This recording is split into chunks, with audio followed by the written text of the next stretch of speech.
Okay, good evening, everybody. Welcome to Calvin Class and Chess Invitational again. We had an exciting match earlier on, not too long ago.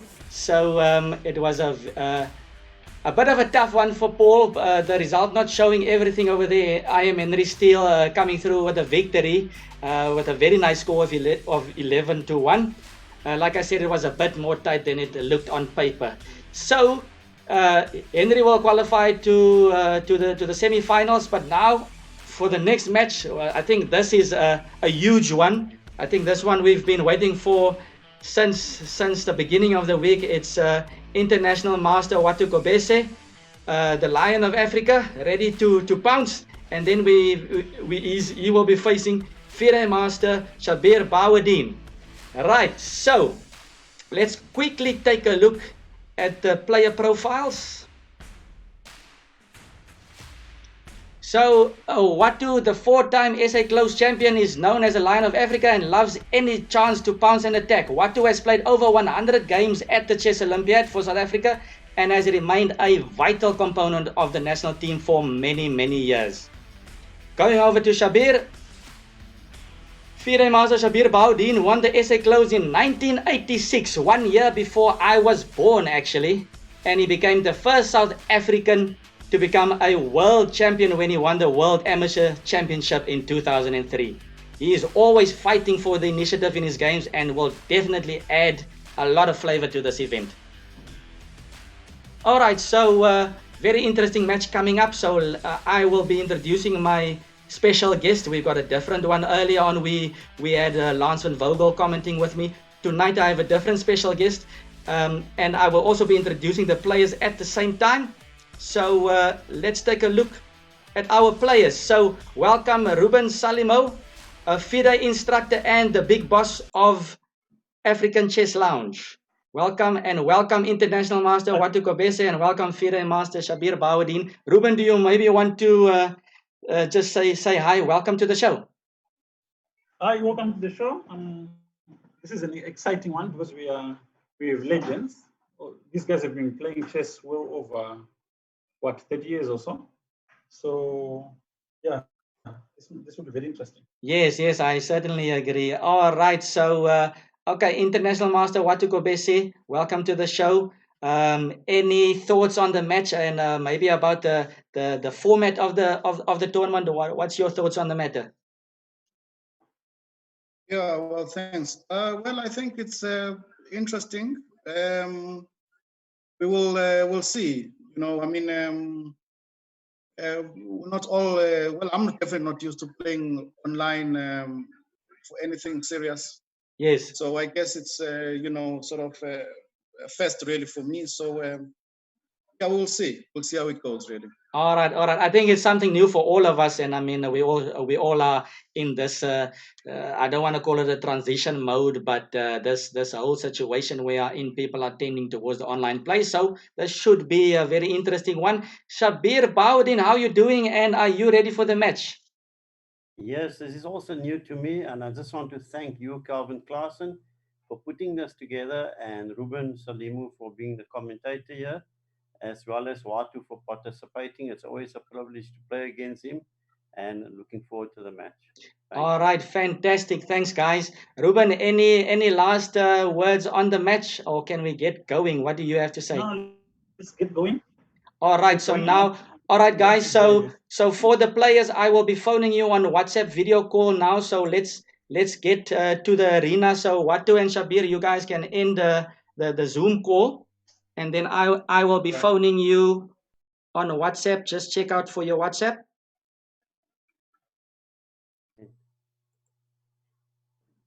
Okay, so Watu, I'm phoning you first, yeah?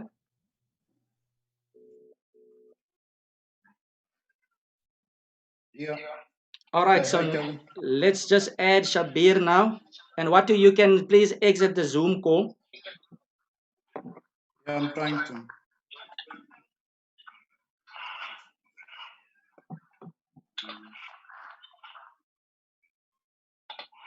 All right, so we've got Shabier on as well. Okay, fantastic. So guys, let's get on to the arena. And yeah, let's just, Watu, I don't have a visual on you from the WhatsApp call.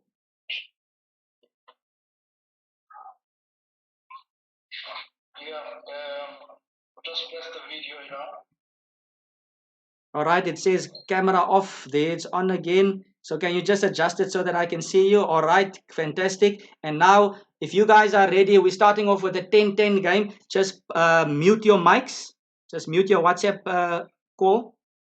There we go. Watu has muted his. Shabier, can you mute yours as well?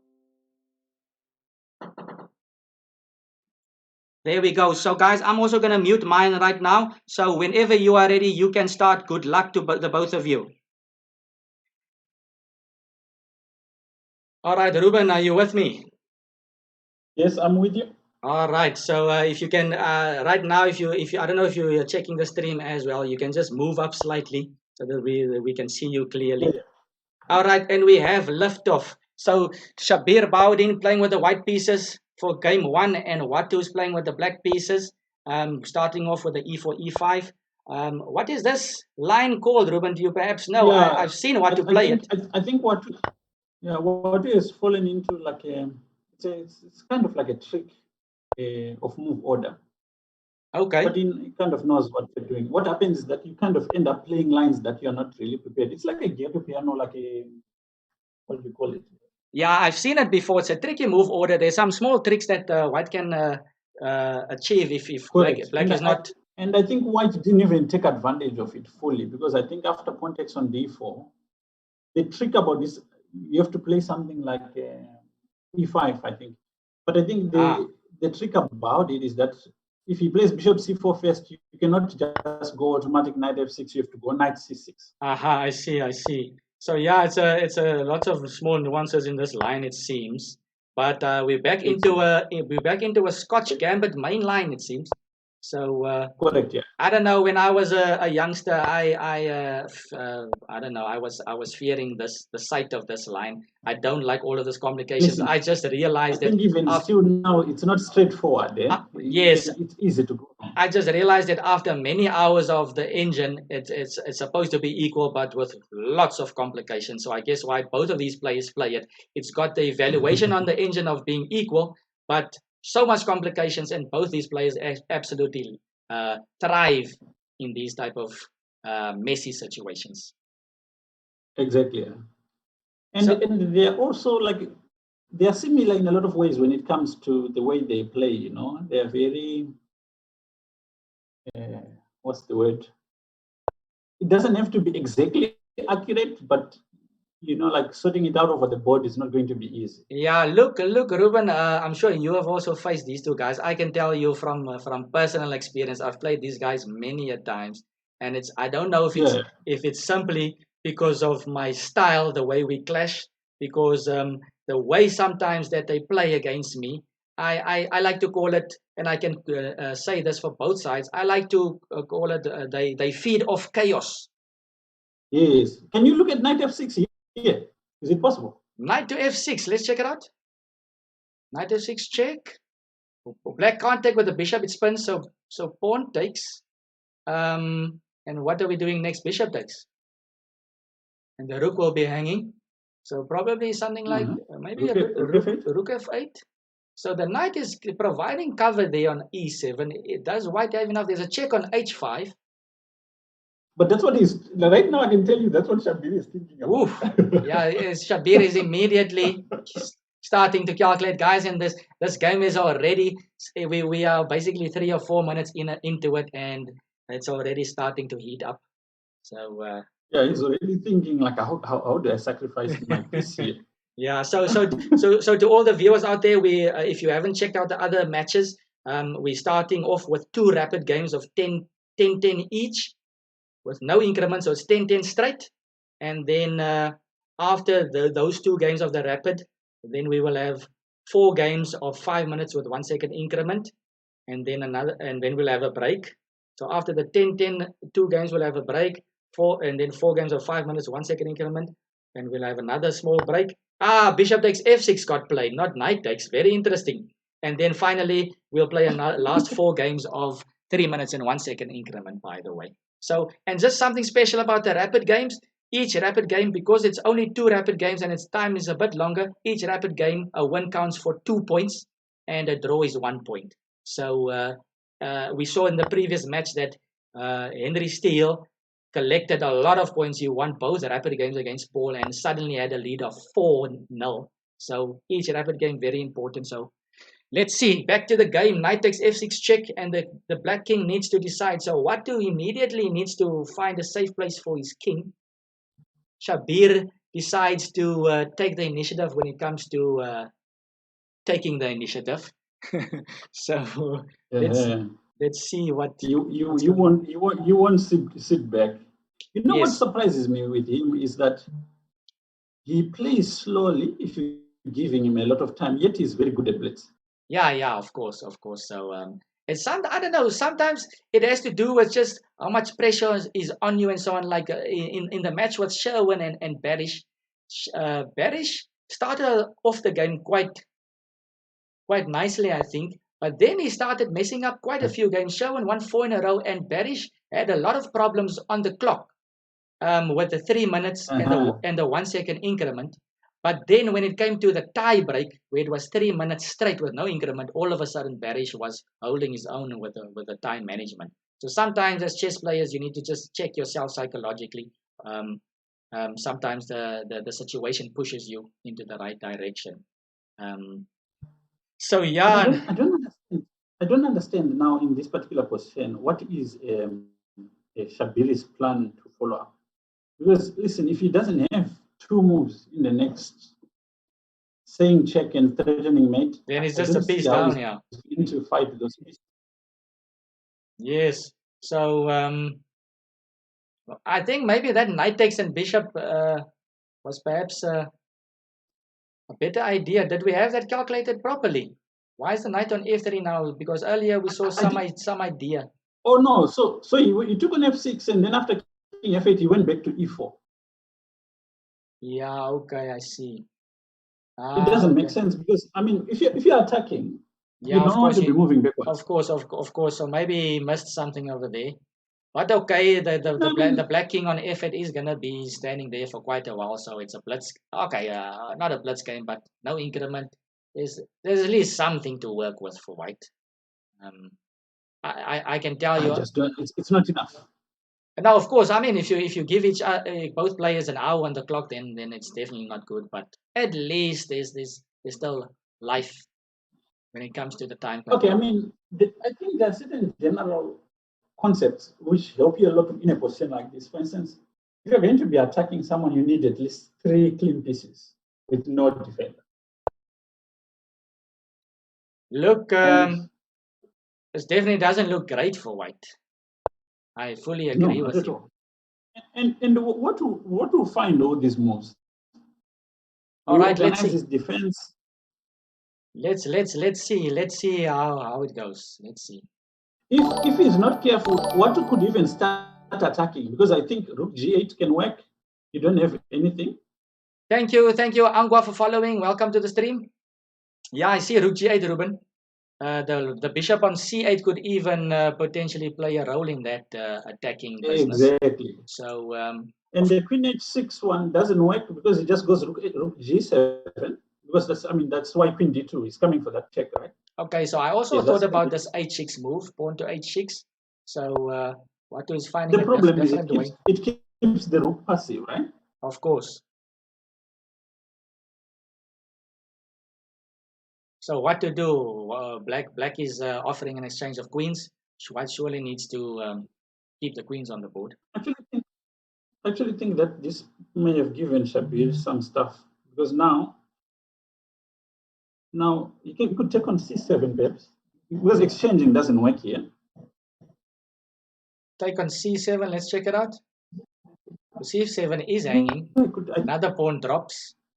So white's got 2 pawns for the piece. And black is having some problems with coordination. His rooks are distant relatives right now. They don't know each other. So but you know, like the secret to handling coordination is to attack the same thing. So now if he plays something like bishop b4, he's offering the exchange at the same time attacking a piece. and there's no check. That would make complete sense. Yes, bishop to b4, hitting the rook. And Watu plays it, and now of course there's this You can't offer avoid of exchange again. Yeah, so that's a good move. Doesn't seem Then like he's just consolidating. White is gonna get enough for this now. Yeah, but let's see what Shabier is gonna do after this. He has to try. Okay, he has to probably try rook d1. Yeah, maybe c3. He needs to open lines. I mean, his hope is chaos. If he can make it as confusing as possible, that's really his chances. If he plays backwards like rook d8, what to simply convert it. You see, if he plays rook d1, sorry, black will play bishop g4, and another piece is being exchanged. Oh yeah, that seems very bad. So, and white doesn't have lots of options. White doesn't have lots of options here in any event. So folks, so that's why Shabier played c3, because if rook d1, then the bishop will open the knight. Exactly, yeah. So okay, so this opens some lines towards the king. Of course, yeah. He has to take more. And at least he gains a tempo to get another piece into the game. Exactly, yeah. But black is looking good. Yeah, keeping it solid. You know what's cool about the knight is that 2 squares away from the knight, it completely paralyzes the knight. Yeah, if you look at this bishop and the knight, folks, bishop is covering a lot. The bishop is completely cutting the knight out. Rook to b1, maybe keeping the bishop away from developing for a moment. Yeah, but this is not a good move. You should have gone to d1. This just helps black do what he wanted to do anyway.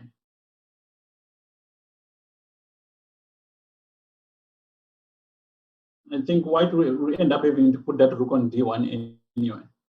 Yeah, the rook is not going to do much on b1 in any event. Yeah. Yeah, so this I think is going to fizzle out slowly.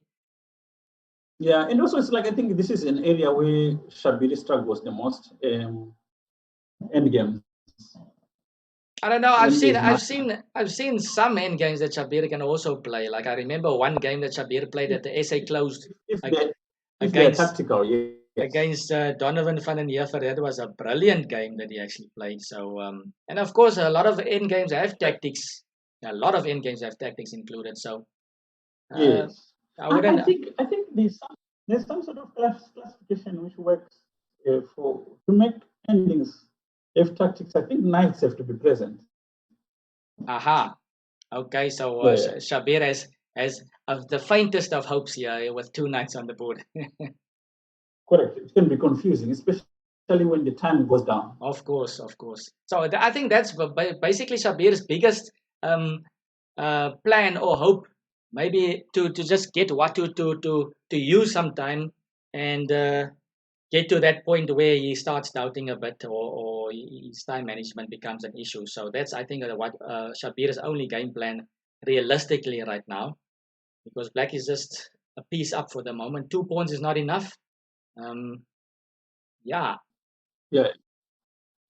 And here now, I mean, it's very psychological. It's very hard to play for white because you really don't want to leave the knight on f3. At the same time, you don't really have a place to take it. So yeah, very tough for Shabier. Yeah,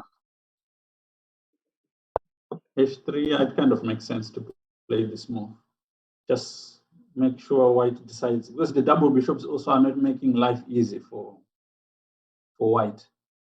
So now the question is, what likes his bishops? Is he going to part with them? If I was playing with the black pieces, I wouldn't think twice. I would have chopped that knight immediately.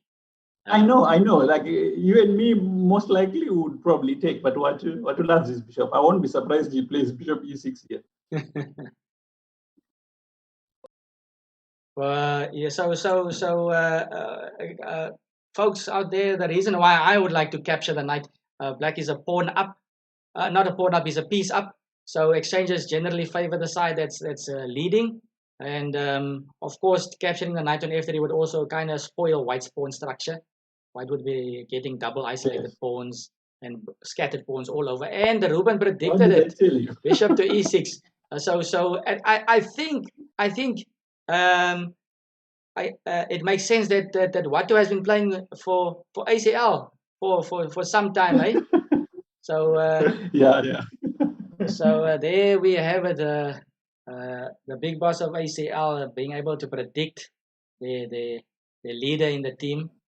So yeah, that was an interesting choice. For the past few years. That was an interesting choice. I wouldn't expect that. Maybe, I mean, if you take on f3, maybe the f5 square was a bit weaker, but maybe he's trying to strangle him in a different way. I don't understand c4. Like, I mean, can't he just take that pawn? Okay, he's maybe playing for some rook c1 eventually. He needs to try anything. I mean, it's lost, so he needs to make. But I'm thinking, like, if you I mean, it's not worth it for black to take that pawn.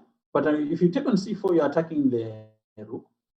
Yes, and in the rook, look, there's no more logic to it. White needs to just keep black busy. But if you're black, the proper technique is like, okay, you've already won material, just centralize your rooks. I would have played maybe rook a d8 maybe. Yes, that also looks logical. Maybe Watu is a bit more prophylactic here with protecting his bishops.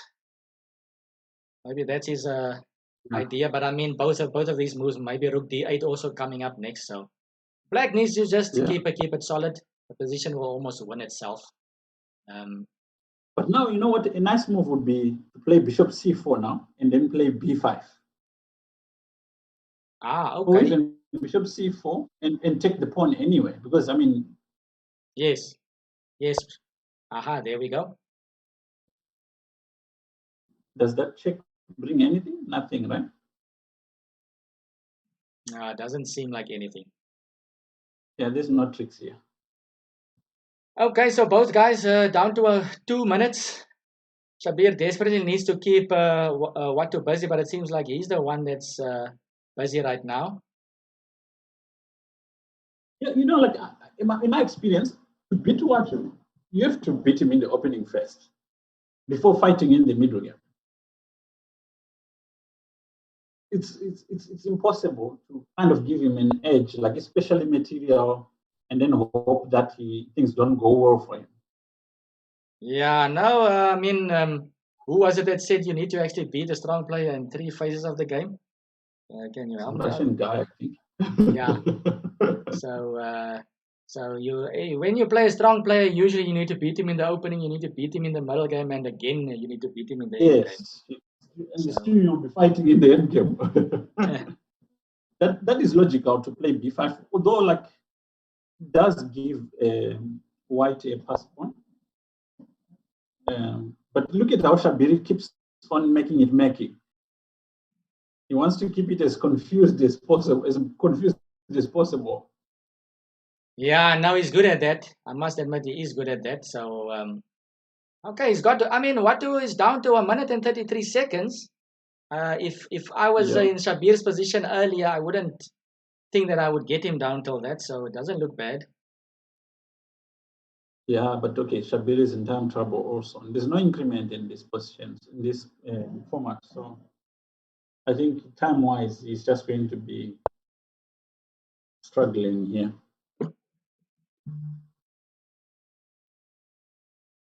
Okay, so rook to c1.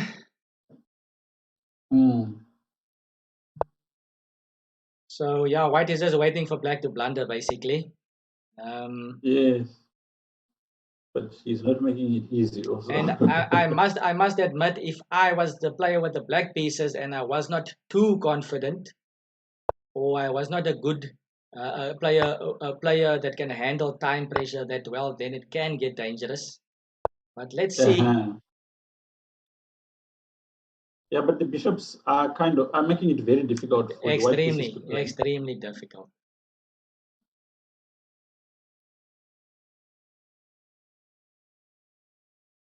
Hey, scariest name, welcome. Yeah, maybe knight c4. It doesn't have big rank issues, But I guess the C5 pawn is a concern for him also. Yeah, I think everything is a concern right now. The time being the biggest one. Shabier is on 16 seconds. Scariest name just quoted there, Alexander Alakine, to win against me. You must beat me 3 times. So it's Alexander Alakine. Thanks, scariest name. Yes. Milky Shake welcomes you, Mr. Salimo. Oh, thank you. Oh, bishop takes b2, and the rook is off the board. Oh, bishop is pinned. Bishop is pinned. King g6.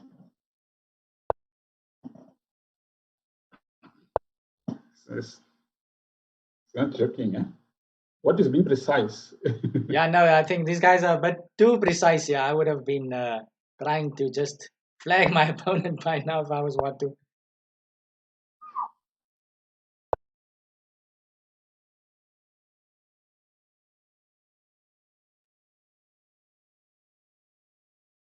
"17 seconds. A lot. I'm not sure why, yes. Yeah.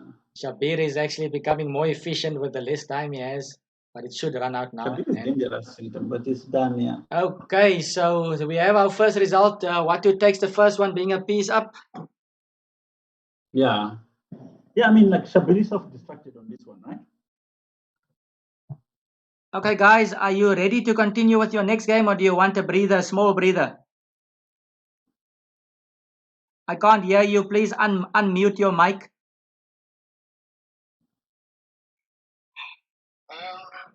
It's fine if I can continue, but anything that serves once is fine. All right, Shabier, what do you say? Would you like to continue? I can continue. Shabier, your camera is off and your mic is muted. Can you just give an indication somehow that you're ready to start? Are you good to go, Shabier? Can you hear me? Yes, I can hear you. Are you ready to continue? Okay, you muted your mic, but if you're ready, you can accept. We can continue with another 10-minute game.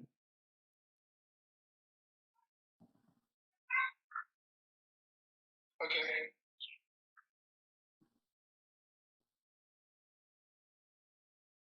Okay, Shabier, if you can hear me, please restart. Or let's continue with the next game. And I can't see your video feed right now.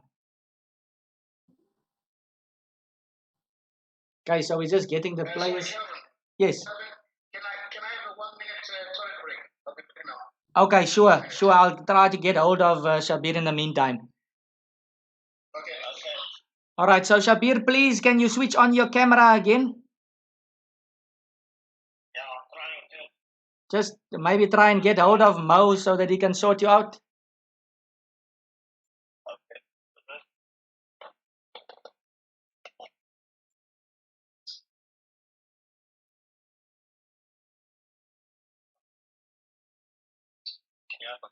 Okay, guys, so Watu has decided to take a small toilet break. Each player has the right to take two of these unofficial breaks amongst the other two breaks that we have in between the time controls. So we're just waiting on Watu. Are we sorted there, Shabier? Yeah. Okay. Yes, I can hear you. You must just put your video so that I can see you.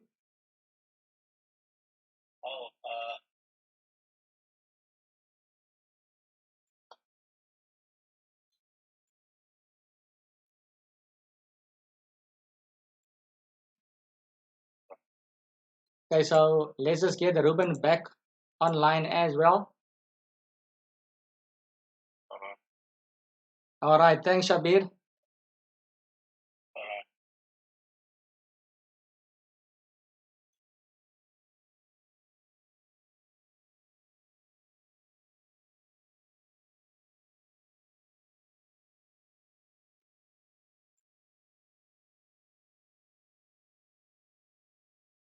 Okay, let's just get back to this screen over here, and I will be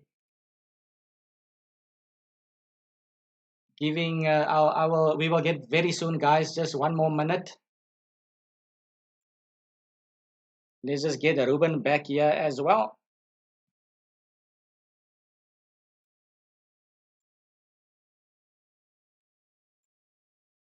Watu, are you ready? Shabier, are you ready? Okay, if you guys are ready, I'm gonna mute my mic now, and you can start whenever you want, whenever you're ready.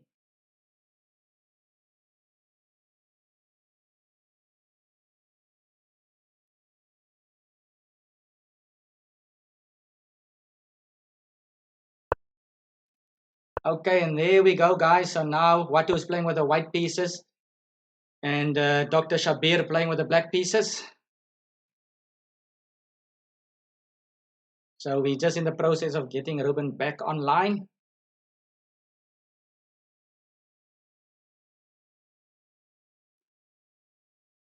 So Watu playing pawn to d4 over here, not the usual Watu's white opening over here.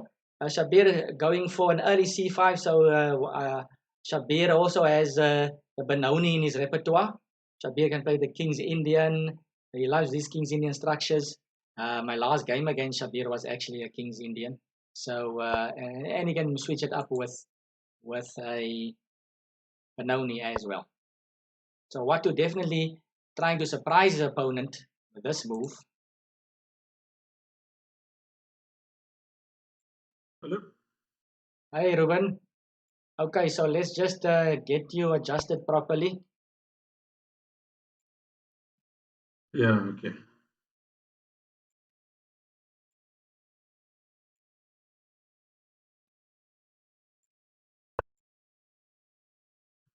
Okay, welcome back. And we've got a Benoni on the board, or it seems like a possible Yes. Benoni. Yes, but so the move order that Watu started with, it was that Shabier started with. Was it Watu? It's Watu. He avoided the Benko and the pure Benoni. Yes, with But d4 knight f3, yes. yeah, Let's see, the white just castle, so black can still transpose into an accelerated if he's keen. yes, I don't know if Shabier usually plays accelerated though. I don't know, but then if he does that, he's just playing a pure Marot's bind, right? Yes, I doubt. What else can black do here? He can probably. This is interesting. What's the other options if he doesn't take? Knight c6 doesn't look nice to me. I think Black is to take, right? Otherwise, it's got just an awkward position. Yeah, I'm thinking that black has to take because knight c6 d5. It's not the same like in the g3 setups. The knight a5 maneuver is not going to work here with the bishop on e2. So maybe Exactly, maybe yes. this is why what Shabier is thinking a bit. Shabier is thinking a bit. So bishop to g4 is possible. It's not impossible, but it seems slightly irregular, say. Okay, so normally in the King's Indian, you need this bishop to attack, right? Yeah, but okay, we're not playing a usual King's Indian with c5 right now. Correct, yeah. But now if white plays d5, now you've got playing the King's Indian and this bishop is on the wrong spot. Yeah, I think black has to maybe can he play e6? Because if you can get into a Benoni, then that maneuver is typical actually. Bishop takes f3, getting rid of the knight. And then you can control the e5 square. But now it just takes it without being forced. But now e6 is not that possible anymore, guys. So I thought maybe black can try e6 first and try to get this in. But now e6 is not possible because that will just unleash the bishop at some point. It's really hard for me to think that black can get anything out of it. There's no dynamism in this position. And black is very slow. Because the Benoni and the Benko are based on a lot of dynamic play being possible for black, but black is like behind in development here. Okay. If I play bishop e3 and somehow maneuver that bishop to put it on e2 and f4, black will be in a position which has got no counterplay whatsoever. Yeah, it doesn't look too fantastic here, but I think we shouldn't be overcritical right now. The players are getting into it here. I don't like black's position, but anything can happen. Anything can happen, and I definitely prefer white with the bishop pair. White has easy play. I'm not sure what black is going to get up to. Shabier needs to again. I don't like what he did with giving up his bishop. I must agree with you, Ruben. But Yeah. at least it's not Well, as bad as the previous game. He's not a piece down yet. Yeah. He hasn't given anything away. But Yeah. positionally, I also feel that if you play Watu, you need to be prepared. Otherwise, you're not getting anything out of the opening. Now, of course, I mean, Watu knows his theory. So So here you play a5, I think. Oh, I think a5 was much more accurate. bishop to e2 is not bad, just stopping b5. He wants to play f4. Because you see, if He wants to play if white played a5, then black could have maybe played b5 without the bishop on e2, then he and then takes. pawn takes, and then just some activity. Black will take anything right now. Maybe Watu wants to completely cut out the counterplay in the meantime, because maybe he realizes that black is going to have a tough time if he just slowly. Yeah, this is the normal maneuver slowly in these setups where you put your knight on c7 and it helps with b5. And also opening up the bishop on g7. That's black's pride in this position. The bishop on g7, very strong.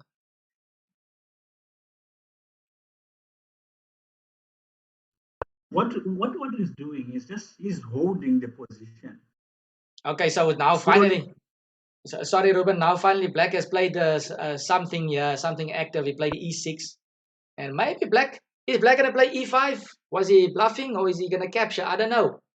Maybe he should capture and play something like f5. If e, okay, but probably I don't like bishop f1. I think bishop f4 was much more accurate. If e takes, c takes, then black can go with b5, and if e takes, yeah, but then white is not going to take with the c pawn. Just take with the b pawn. And then black will go f5, and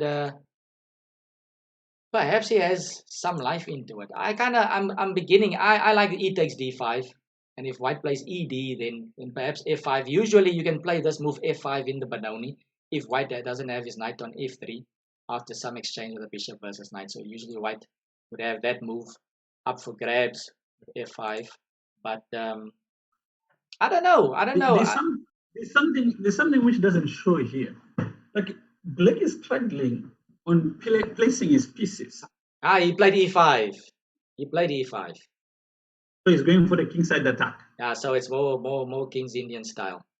More King's Indian style. Even though he's missing a critical piece, the c8 bishop, like you mentioned earlier, the c8 bishop in the King's Indian is critical for attack. But I think for now, at least, he has stabilized, so to speak, and closed up the position. So white is going to have to at least come and get black in such a situation. Yeah, but okay, white's play is much easier than black's here. No doubt. You can play just a5, and I like the King's Indian, but only from the white side. Okay. I actually like it from both sides. I actually started off being an e4 player, and I was playing the King's Indian for black, so I love the King's Indian, but I also started playing d4. So I think years of studying Kramnik's game will make you think that the King's Indian is a lost open. Oh yeah, no, of course. I don't know if this is true, but when I was a junior, I heard a whisper that Kramnik was called the King's Indian Destroyer. It's quite a crude, direct name. But especially after Kramnik beat my hero who plays the King's Indian, Garry Kasparov, of course. So I was actually not happy with Kramnik, not the biggest fan. But afterwards, I mean, if the guy is so good, he is actually one of my favorite players now. But yeah, it's actually shocking that your favorite player was Kasparov, because the way you play, I didn't think. Well, I mean, if you look at the openings, if you look at the blueprint, if you look at the Sicilian, even if you look at Kasparov when he was playing Karpov in these world title matches with a lot of d4, c4, knight f3, g3 stuff. So there's some faint traces. That Watu's move g3 gave black something to hook on in his attack? I actually don't think so. I'm used to playing these types of moves in my games as well. I like this bishop f1 maneuver in general, And G3 kind of, I mean, if you look at the pawns right now, White's bishop is not particularly happy right now. And this G3 is feinting or hinting at H3, either probably with an H4 idea is possible. And I mean, the bishop just wants to get more life. Eventually, the bishop can also apply pressure on F5 and even more. I mean, right now, black doesn't want to think about doing this because of bishop H3. So if you didn't play there's a G3, maneuver, then there's a new maneuver. I was going to say this one, take and then play F4. yes, like So Petrosian. Denies, yeah, exactly. Yeah. So you go F4, he goes E4. You have to move the queen to C2, put the knight on D1 to E3, and put pressure on F5. On F5, this yes. This maneuver is only correct if black has got a light squared bishop sitting on C8. Okay, interesting. So what's the motivation? Then it makes it a bad piece, right? Okay, that makes sense. Yeah, that makes sense.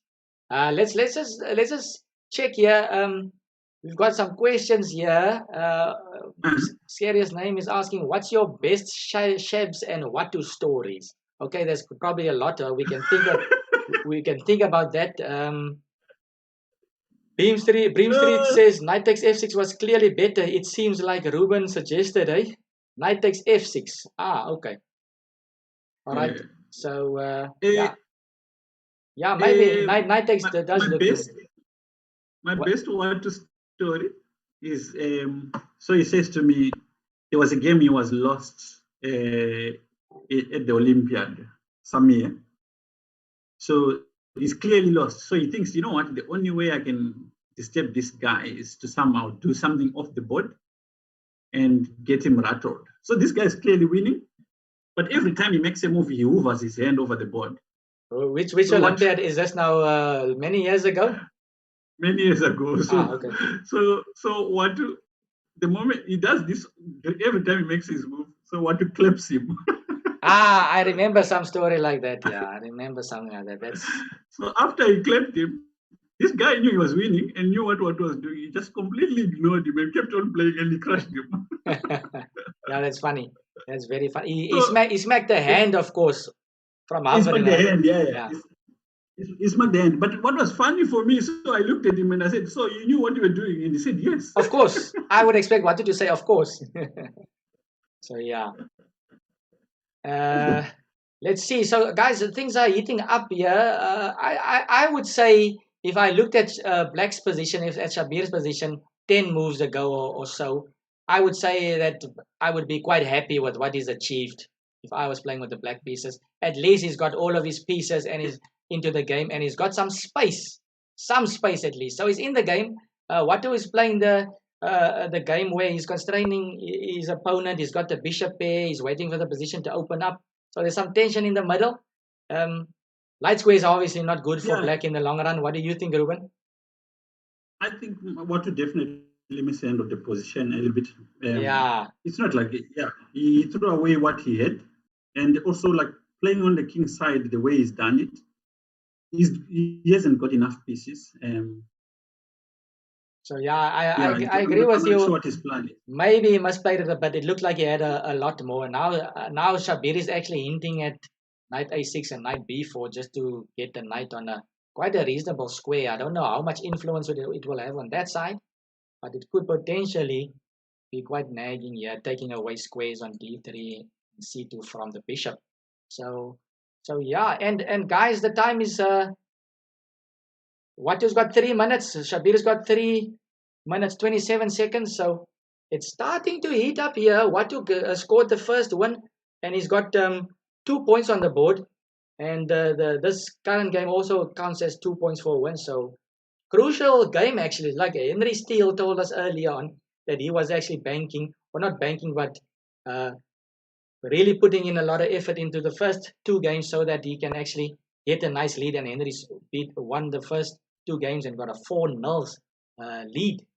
So I think this is a critical game actually. This game might just set a small trend, or not trend, but a scene that both players will have to attend to. But there's something that Black needs to do here, and Shabier will not do it, and that's probably play something like Queen G6 and kind of maintain the tension on E5 and slowly bring his pieces onto that G file. Because I don't think Watu would exchange queens, because that's what Black wants. So why are you saying Shabier won't do it? Is because he wants to keep queens on the board, or what? What is your? Yeah, like Shabier kind of likes positions where his queens are on the board. It doesn't matter. Even if it's an ending, you'll notice that most of his endings, he still has queens on the board because he likes that possibility that it can be a bit confusing. But this position does not need that. Black can really hold this position fairly easily by just Yeah, no, I must exchanging. say that Black really got out of trouble here. I must say that Yeah, what did that let it slip over here? Scariest name is also Scariest name is saying, wouldn't Queen G6 make D6 weak? You swap off queens, but the knight on C7 is covering the B5 square for now, potentially. But yeah, I guess the knight on C7 will have to guard that square for a long time. But the position is closed, so it's a point. Black is in no hurry. Arranging defense would be easy. But So this thing that Shabier has done now is exactly what White was hoping for. You know, like playing E4 allows this maneuver, which we were talking about. knight D1, knight E3, and there's gonna be a lot of pressure in the long run. White can also at his leisure actually time G4 if the case needs, if he needs to get some dynamics in the game. That's also a possibility. But Yes, of course. right now he's quite comfortable with just pressurizing the F5 And then this is also something that might be very difficult for Shabier. Shabier doesn't really like moving backwards, like what he's being made to do to defend F5. Knight to G8, yeah, is not the nicest move to make. Maybe he can play H5 now, and knight H6. What if he goes G4 now? Watu goes G4. Ooh. G4. Okay, Watu is trying. I don't know if that is really what he wants. Does White want to exchange the dogs with bishops? Time is a problem, right? And D3 is also now available for Black. Things are getting very interesting over here. There G4 comes. I think if Watu was stalling for any longer, he would have lose a grip of the game. So Watu is trying to at least make it a slug fest over here, not just sit back and allow Black to just improve. Bishop takes, and that bishop is strong if it sits on E6. Bishop has E6 available. Okay. Knight has D3. White can also look at the rook G1 in the future, but the F4 is a problem as well. The pawn on F4 is a problem. So I think he has to, or maybe you could take on with check first. F5. I thought maybe bishop E6 and F5. Was there no time for that? Oh, but he's got knight takes F4. Okay, knight takes F4 is there. So here G5, Queen H, kind of forced, but now bishop D2. So Shabier is below a minute, guys. No increment.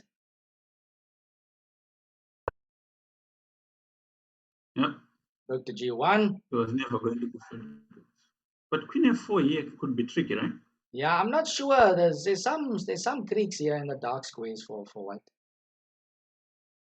Even Queen H4 also.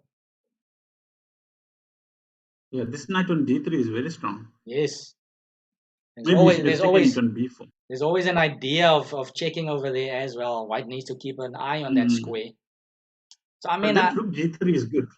Yes, it's space for the king. Yes. And White should be looking at getting his last rook into the game. Yeah. Queen here. So the queen was hanging queen to F2, knight H5. Okay, what's going on? Queen takes. Oh, there's a drop and queen takes H5, knight drops. Takes F4. Yeah. Okay, and it's all over. Bishop takes. It's pinned anyway. You can play queen G4. Oh. Nice, just doubling up. Just doubling up. Yeah, he's been outplayed here. He's coming for the pin again on E5. And that rook has all the pressure on his shoulders. Yes, mate. Checkmate in one. Okay, so let's get hold of the players quickly.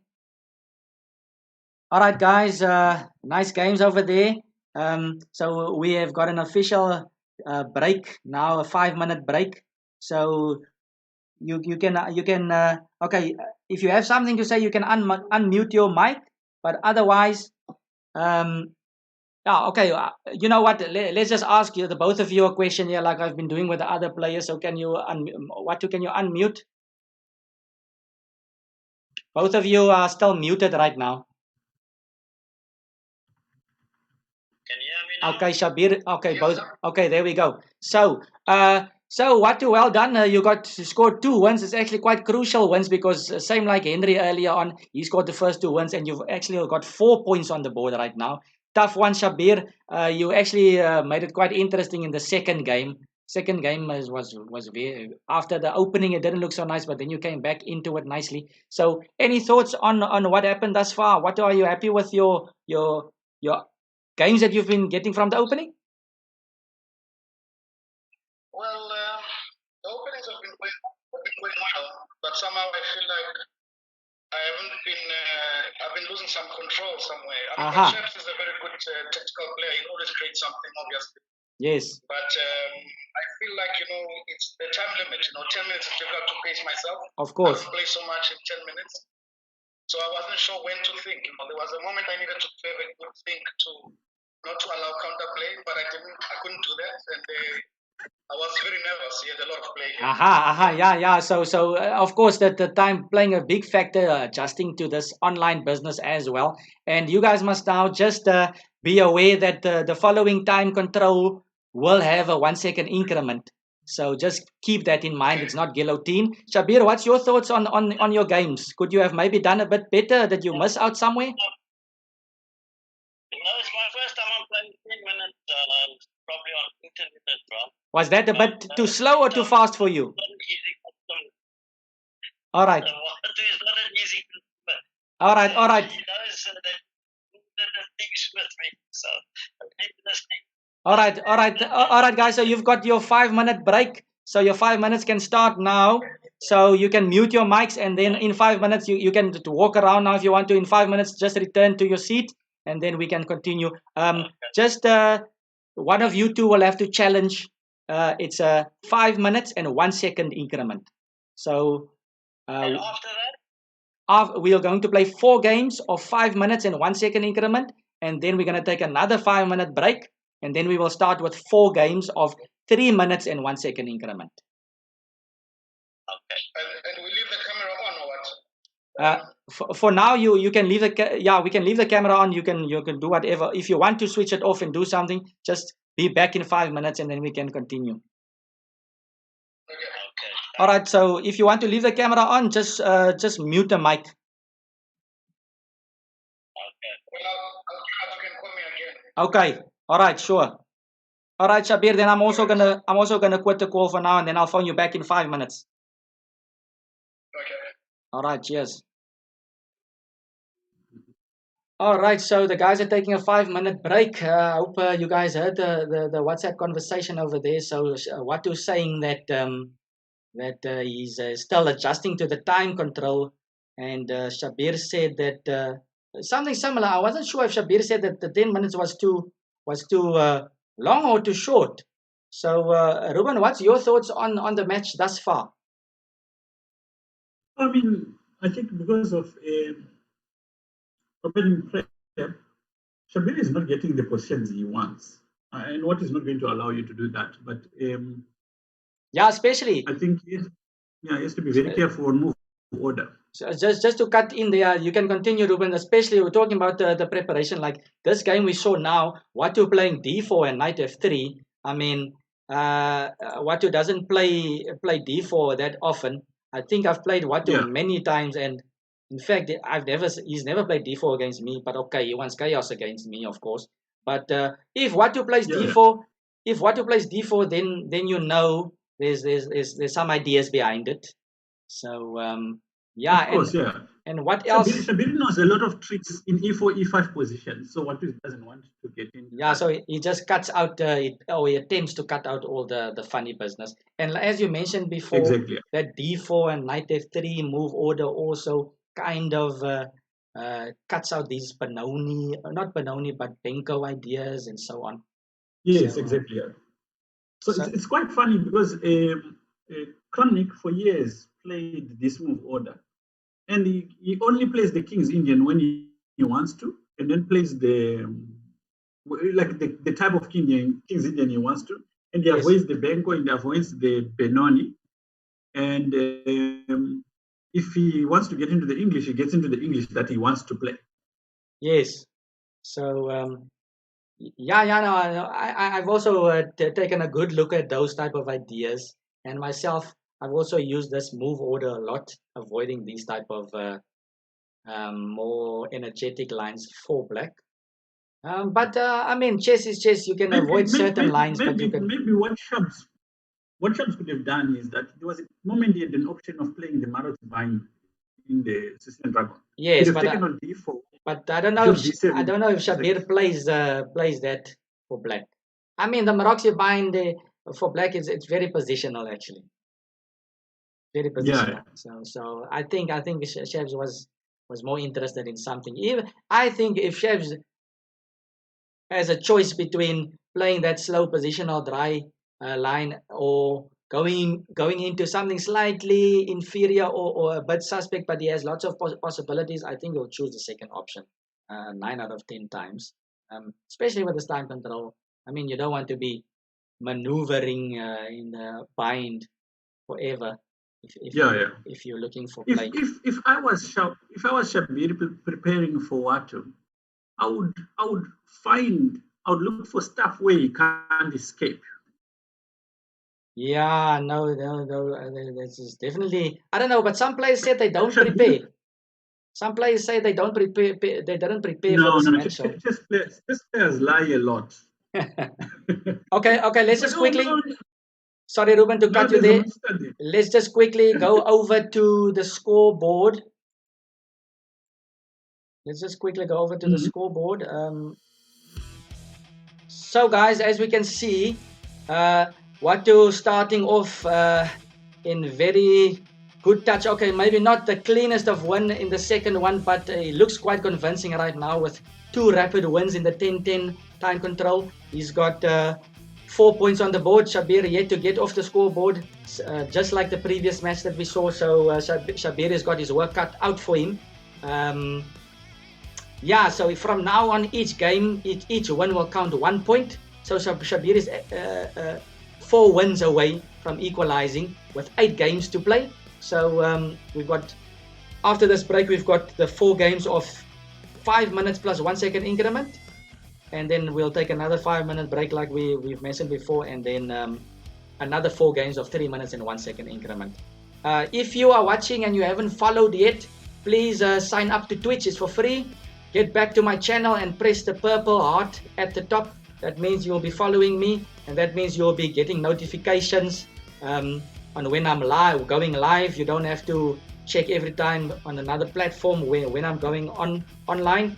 I do also do my other streaming. I play Blitz and Rapid online. If you like my commentary, you'll hear lots of it on my channel. I play Blitz and Rapids on a weekly basis. I stream it, and I also do puzzle rushes and solve puzzles. Last week I did a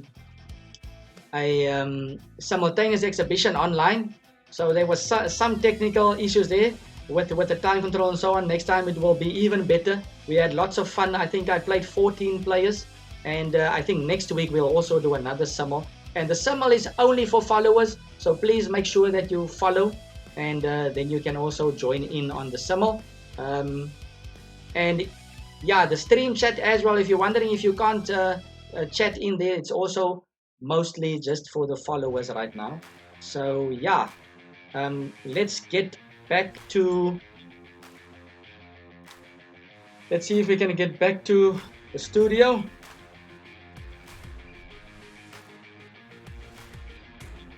All right, so let's get back to the tournament.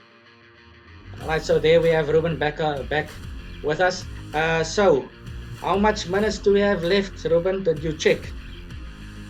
I haven't been counting. What time are they supposed to be back? They got a 5-minute break, so they need to get back soon.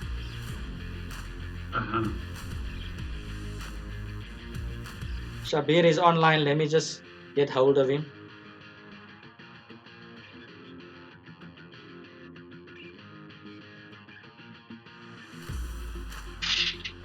Hi Shabier, are you ready? Yeah. Okay, let me just get hold of Watu.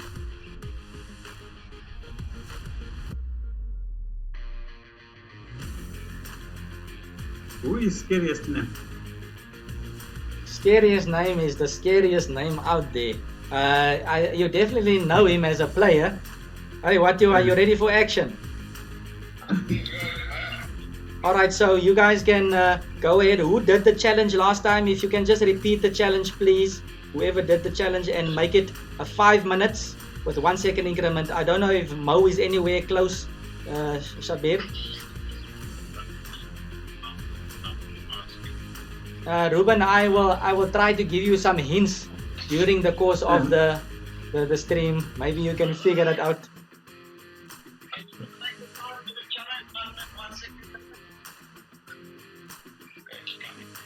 All right, so we'll be starting soon, everybody.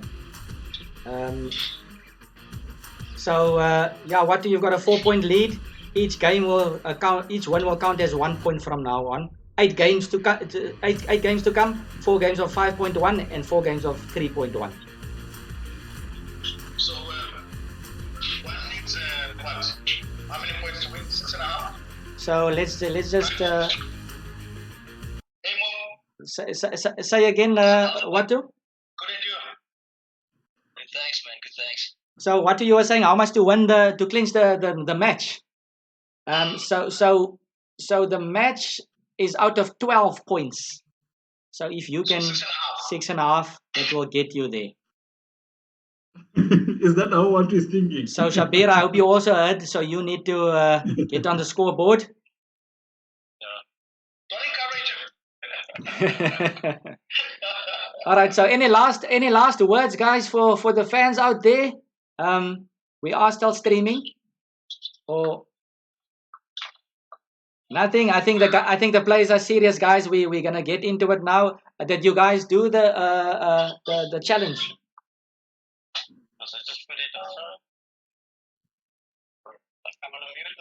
Are you guys at the board? Okay. Yeah. All right, cool. You guys can mute your WhatsApp. Good luck. Am I mute? No, you're not muted.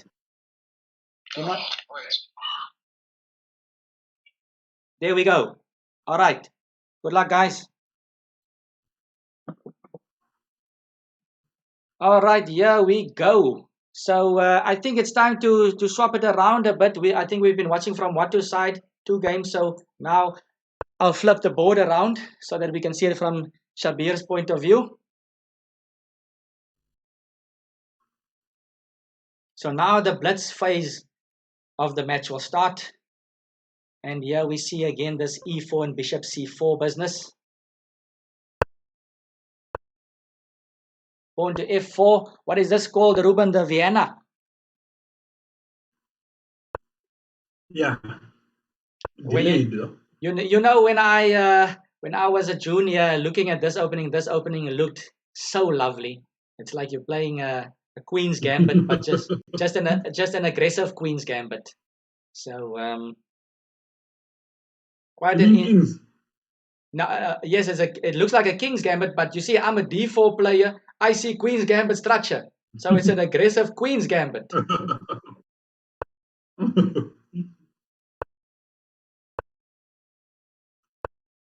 So pawn to B4, Bishop B6. So White's probably gonna grab that bishop. So now White can castle if he wants to. The bishop was cutting through this diagonal, making it difficult for White to castle. White can castle right now. And White's got the bishop pair. I kind of like White's position right now. Bishop takes F4.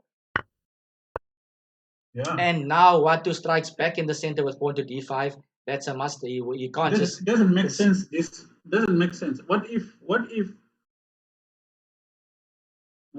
pawn takes, knight takes, and then bishop takes, and then takes on c7? Ooh, bishop takes c7. Is there a knight takes c3 possible?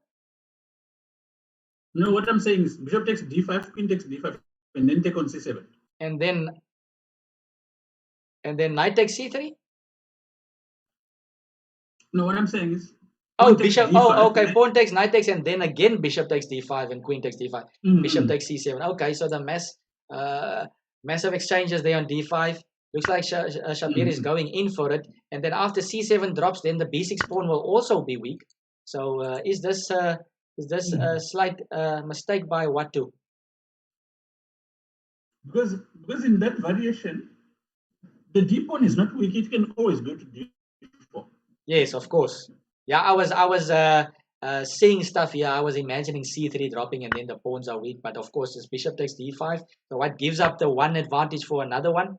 He gives up the bishop pair just to gain material. So now black is not looking good long term on the queen side with these two doubled pawns and white having an array of pawns. He has to play b5, I assume. So b5 perhaps just avoiding the loss of another pawn and kind of curbing white's pawns for the moment. Yeah, so for now Shabier has to consolidate something like queen d2, because a2 is hanging, and then queen b3. Maybe queen b3, yeah. Queen b3 looks good. Black is of course going to have to try something on the light squares. One thing that black can at least take from this position that they have opposite color bishops that could play some role, especially when you're down. You want to complicate matters, and the opposite color bishops always tend to bring a different dynamic into the game where it's not the normal type of play. So one side will be dominating on one color and the other side dominates on another color. Possibly. This is amazing adoption by Shabier. You see, he's changed. Why did we see queen b3 and miss queen takes d3? I think as commentators fatigue from my side, but queen takes d3. No, white is in trouble because bishop e6. Oof. Yeah, all of a sudden the light squares are on fire. Yes. Bishop goes b6, but this move doesn't handle anything. So bishop e6 now. And it's very difficult to place your pieces. Yeah. So like a simple queen d2 would have been accurate. So Watu missing something very simple, dropping the c7 pawn, and Shabier exchanges the favor over there by dropping off the d3 pawn. And what's more, black seems to be in big control here on the light squares. The move you don't want to make is like queen b2, like it's not. Yeah. h6. Maybe in this kind of play, it's not Shabier's play. Shabier wants initiative in the position where he can dictate how things are going to go. Yeah, White is definitely going to have to use the d4 square somehow to his advantage. a2 will be hanging in some lines now. Yep. And terribly. Like here, you can play queen g6, I guess. Yeah, queen g6 looks nice because it's hitting some light squares. Your threat is still, and you buy time.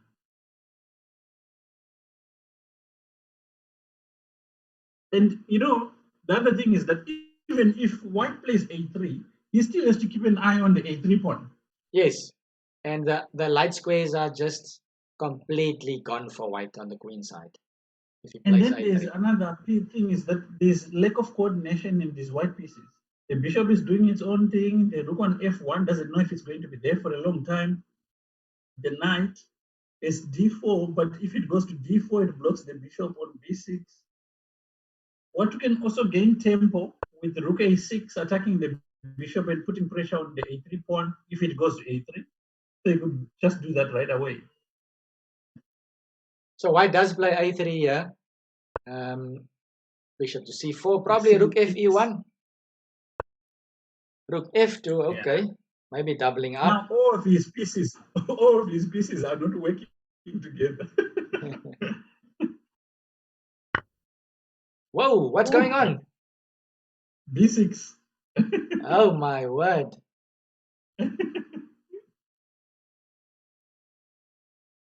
And when Okay, you but take on I don't B6, know. I don't know. After pawn takes here, takes on b6, and then something like knight d4. I don't know if you should allow white to establish such a knight on d4. Maybe that wasn't completely necessary to me, from my point of view. Oh wow, but knight look e5. at look, I would have placed the knight I on mean, d4. I would have definitely placed the knight on yeah, d4 and then try but that's to. what's different between you and him, right? He lacks the activity. He doesn't want to hold the position. Of course, of course. Rook a2 is also on in the area. Yep. And this doesn't help. So exchanges doesn't really help white. He's a pawn down. He has a tough position. Look at a move like Queen E3 here. Ooh. Into the heart of the white position. Yeah, and keeping all the threats. So if you return the rook, he's going to come on A2. The knight has to be moved. I don't understand this move. Queen takes E5. It's a piece. Yeah, so it's pressure. It's pressure. White was in trouble.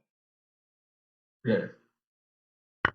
Yeah, you will not behave. Oh, Queen takes B5. I think Shabier. Yeah, this one I think he just. He got Okay, the advantage though. so Shabier collapsing immediately after he got a nice advantage in the opening. So you guys can continue with your next game. So we're waiting for the rematch. Skills name is saying after if he had played knight d4, there was rook a2, but it wouldn't work in that case because the queen would be blocked. Or should I rematch? Just rematch. Just go rematch.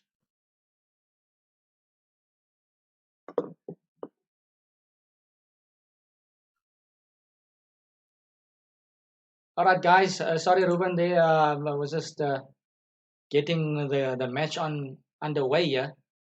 So they're rematching. So this is the second game of the 5 minutes 1 second increment.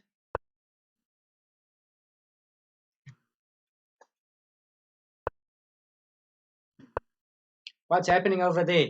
Is Owen's defense or something? Is black gonna play E6? Yeah, I think Shabier has got more chances if he can do setups like these. So Shabier is playing with the black pieces. I don't know. I think what is also going to be tough to crack like this. I think you need to be well. You need to be well to prepare. I think you need, like you said, you need to be well prepared against Watu. Yeah, but okay, what also does setups like this too whenever he's playing someone very strong, right? Yes, I've also seen Watu. I believe they call it the hippo, right? Yes. They call it the hippo. I read an interesting book or something at the back of a book. Or I think is it. I'm not sure if it's Andrew Martin or someone that was explaining. No, it's not Andrew Martin. It's someone else. I say Hilap Persson, the guy that wrote the book on the modern or something like that. Tiger. No, actually not that one. It is actually Andrew Martin. I think he wrote a book on the hippo or something like that. And I wouldn't put it past Andrew. He was saying something like, what was he saying? In this fairy tale, the duck, the ugly duck doesn't turn into a swan, but sometimes you'll see in this fairy tale the ugly duck turning into a hippo sometimes. So okay, let's see what's happening here. Shabier has got a lack of space right now. F6 is not the move you want to play, but maybe bishop h6 now. Yes, trying to swap off the technically bad bishop. So white will be sitting with this bishop, maybe with endgame problems, but the bishop you can still use in the middle game. Not to say that Shabier's bishop on b7 is quite happy, being a technically good bishop. So sometimes even having a technical good bishop can still not be enough. The position needs to be good for bishops, and like chess is always a very concrete game. So you can follow the guidelines, but it all depends on the situation at hand. And Shabier, I guess. Look at what you're trying to trick black into exchanging a knight for a bishop. In this position, the bishops are useless. Yes, it's very close. So the position opens up. So white doesn't mind giving up his light squared bishop for the knight. So you know what Shabier is calculating right now? Knight a4. No, exactly, knight. Yeah. Or maybe knight takes e4 and f5. Yeah, exactly. Yeah. But okay, Shabier is playing restrained moves right now. I must say, Watu has forced these backward moves quite a bit out of Shabier in the first couple of games. So Watu getting some psychological edge here with the momentum of the games. Shabier not exactly getting out of the opening the way he wants to, but he's a fighter. But now Bishop G5 is strong, right? Bishop G5 looks good. The G5 square is weak. G5 square is very weak. I mean, F5 was not necessary. This is the thing, right? E6 also if you decided to play like a hedgehog position, you should have maintained that strategy. Yeah, so maybe he slipped up here. But it's, I mean, with the pawn on F6, it's very difficult against Shabier. He's yearning for activity. Isn't F5 just hanging as well? Am I seeing stuff? It is. So, now maybe you take on F5, he goes E4 first. Okay. F5 takes on, and then we could push. Yeah, but this just helps white. That's what white wanted when he went to G3, right? At least now black can play bishop C8 at some point, but this C5 break for white is definitely, I mean, it's a dream King's Indian position here with C5 coming up. White is even asking the score. White is even blockading on the king side. Let's see. So the current score. Let's check out the current score. Watu won the Rapids and gained a 4-0 lead, and now Watu has won the first Blitz game here in the 5.1. So Watu is currently on 5, and Shabier is yet to get off the scoreboard. So it's 5-0. Listen, Watu loves these positions. He's going to play knight G5. He's going to play F3 immediately, and then his knight is going to go to E6. Whew. Not looking great. It's not looking great for black. Yeah, so you completely deny white a chance and play F3. Black, and play F3 immediately. And then his knight will go to E6. And you can't castle queenside. Knight to G1. What a move there in a closed position. You don't see that a lot in open positions, but with the position being closed, white has the time. Allowing knight G4. Yes, definitely. I think. Okay, it doesn't ruin white's position, but maybe we could have restrained him a bit. Done better. Because now what do you do? Where do you go? He wants to sacrifice a piece. Okay, but now F3 is still not so nice. Can black play knight takes G5, knight F6, knight H7? Can black fulfill this maneuver? Oh, I see Watu's idea. Watu wants to play bishop E2. Okay. C5. That move, I was waiting for C5. I think this happens. This is good for white either way. And Shabier doesn't consider taking. I think Shabier should have thought a little bit more there. You know, like he should have taken. I don't like taking. I don't like taking. Maybe he should have just for, maybe as the best practical choice to take on C5, but. No, I mean you should have taken with B maybe. And it's very interesting, guys. It's Watu is actually taking his time with castling. You never know. One day white could play King E2 as well. So I don't know if castling will work here. But the king is so safe where he is right now. There's nothing happening on the king side, and white's. Do you know what's funny though? Yes. Maybe it doesn't really work. I was thinking like if the rook was not on f8, if white takes on h7, you could take on h4 and there's no escape for the knight. You take on h7? If the rook was not on f8. Okay, so are you suggesting white plays knight takes h7? I mean, white cannot. I don't think it's a good idea. Ah, okay. But now it's just this queen side. Now these are the resulting positions that I think if he had taken on c5 with the d pawn and then taken on c5 with the queen, these possibilities would be less. I get you, but white would have the open file. The c7 pawn would be weak in any event.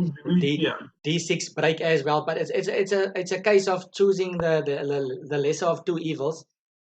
It's difficult choices, and white is just much like better on the queen side. You see how this knight on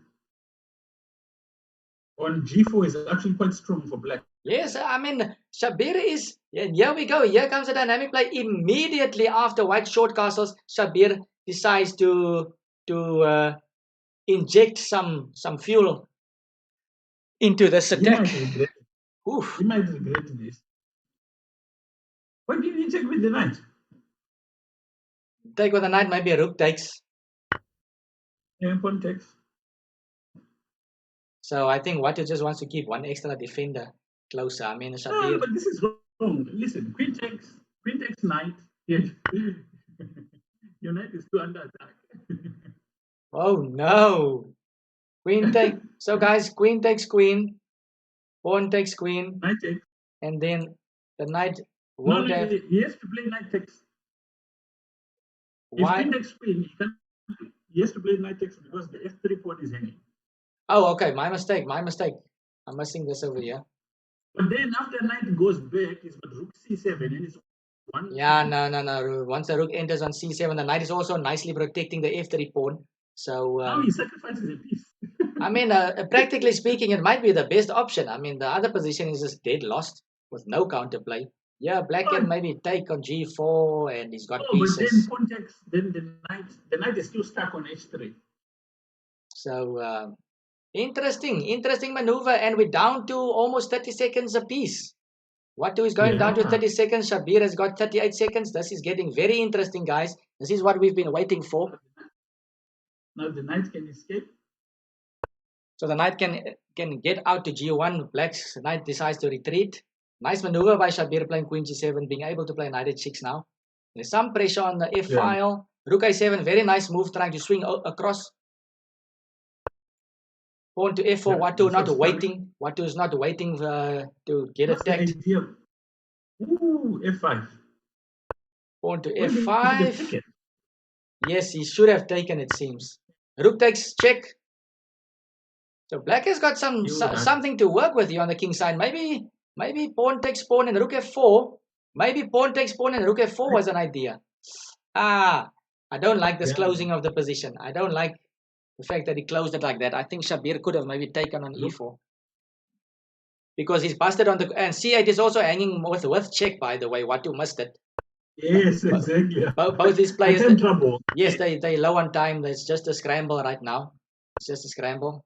Bishop takes a6. What is hedging? Yeah, Watu is still adjusting to this as well. Both plays on 11 seconds. Both plays on 11 seconds. Hey, and Shabier is running with his pawn. Oh my word, what's happening? Shabier's rooks are super active. But he's taking too much. What is bishop c8? Oh my word, the bishop is hanging. No. Okay, so the guys are scrambling. Yes. It's a big scramble. Bishop takes h3. Regardless of what happens. Look at how accurate what is. Sure. So now it's just to secure now Watu coming out of the smoke.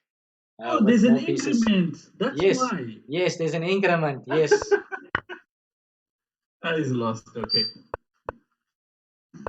So Ruben, there was a question here posed. What is your Milky Shake asks? Mr. Salima, who is your favorite chess player? Scariest name dared to take a guess here. Scariest name claims that he bets that it is probably Kramnik. And there we have a nice finish there by Watu. Watu secures another win. Well done, guys. Another game, so you guys can just rematch. Okay, it used to be Kramnik. It used to be Kramnik, but it's no longer Kramnik.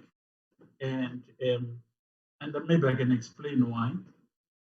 I used to like a lot of the positional play that White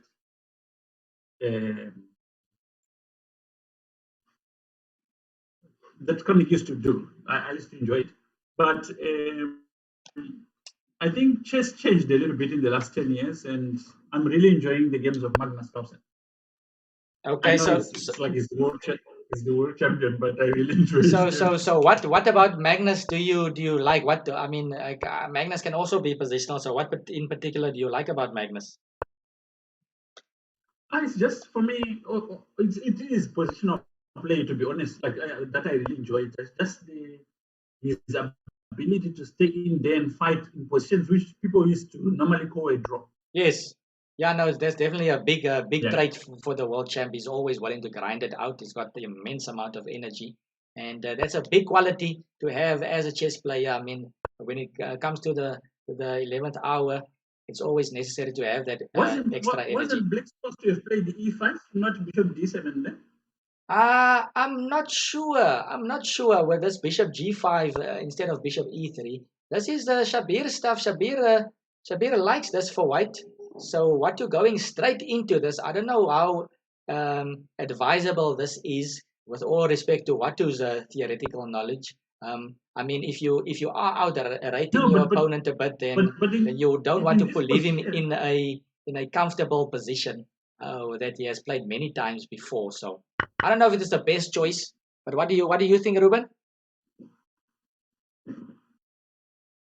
Oh no, this is very good for black, because white is too stuck in the center. And what is going to open up this position?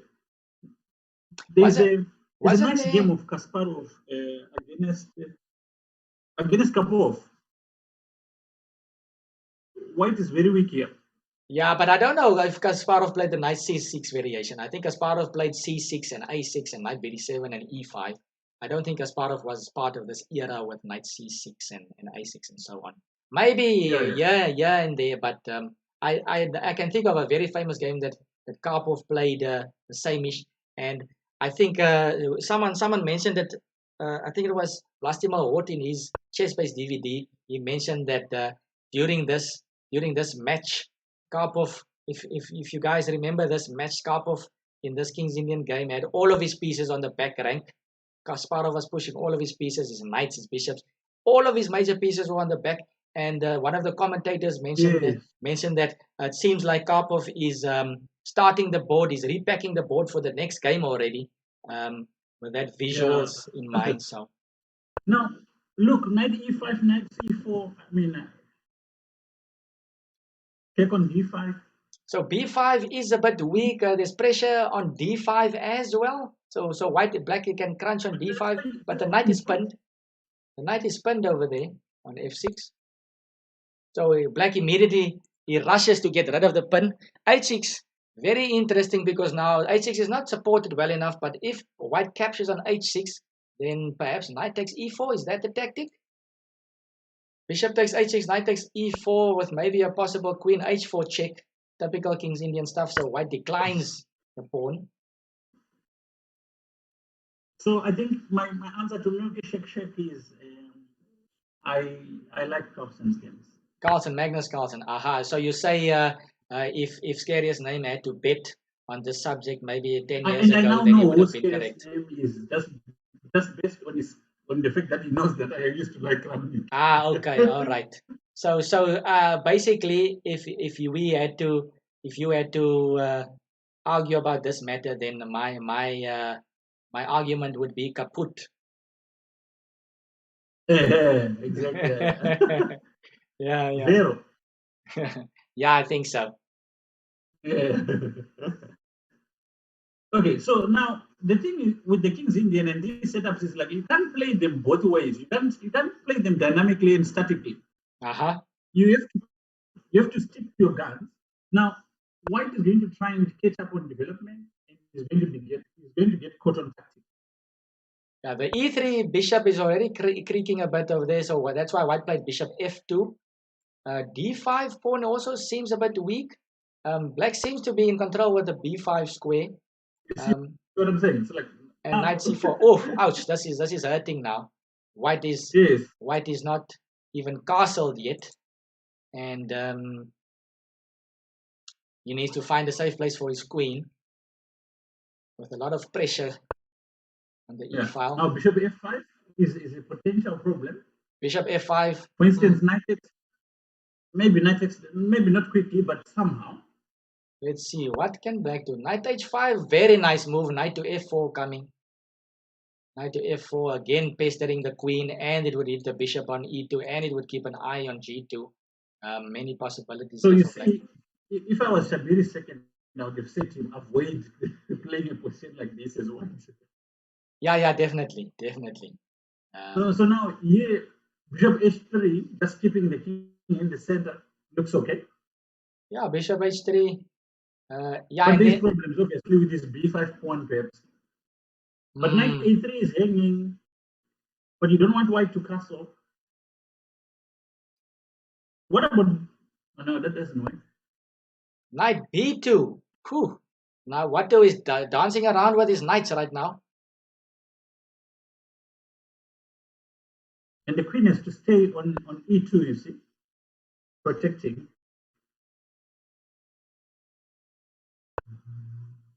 Was this necessary? Why is he dragging this knight away from C3? Was this necessary? Oh, from E2. He doesn't want white. Okay. So Watu is trying to get rid of this knight to soften the bishop on E2. This is sometimes a possibility. Bishop takes D4 is sometimes a possibility. So the queen can't run around. And then another thing is that after bishop takes on D4, bishop B5. Bishop to B5 also coming. Nice. So bishop takes is a possibility. Getting rid of the knight and the bishop on B5 will apply maximum pressure on the bishop on E2. Now you can't castle because you lose a piece. So I think Shabier is in big trouble here. Perhaps can he play something like rook D1? Maybe for rook D2 or something? Looks like big problems here. Oh, but the problem is that like you play rook D1. Doesn't he have like immediately bishop takes, bishop takes, bishop B5, rook D2? Yes. And then white wants to go king F2. Yeah. So I think black has got a sensational position. He must just try to find the proper way to continue here. H4, I'm not sure why H4. This will cost him, right? I'm not sure if H4 was the correct. Maybe he wants to play king F1 actually, but he needs to control the H3 square. But then bishop takes D4, bishop takes D4, bishop B5, and it's a piece. Rook to H2. Oh, nice. Rook to H2. So maybe there is some sense in H4. Followed by knight G3. Yes. Yeah. And then bishop B5 also coming. Bishop takes D4. There it comes, and knight takes G3 is coming next, guys. Ooh. So bishop on E2 is not a happy piece. He's pinned. Rook H2 is forced. Bishop to B5, and there's trouble in paradise there for the bishop. Can you go H5? Go H5. I mean, we're just taking on E2. Queen takes C7. Looks like a desperation move. Yeah, this is bad. Okay, and it should be over now. Yeah. His eyes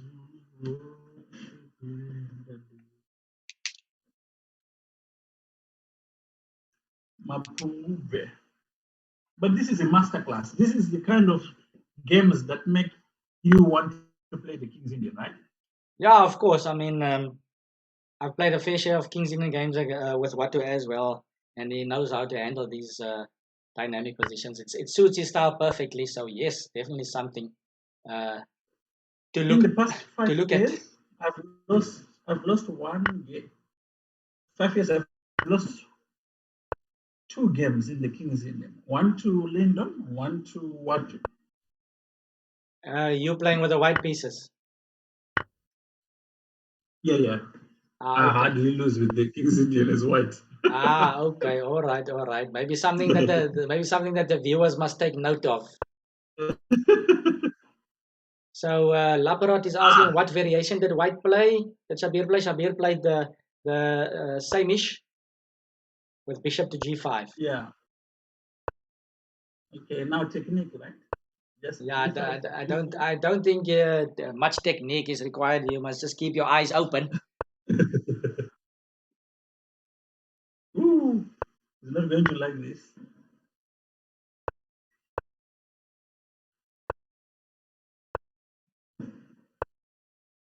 So guys, this is game 3 of the 5-minute, 1 second portion of this 4-set game. So one more to go, guys. One more game, guys. One more 5-minute and 1 second increment game, and then we're gonna take a break.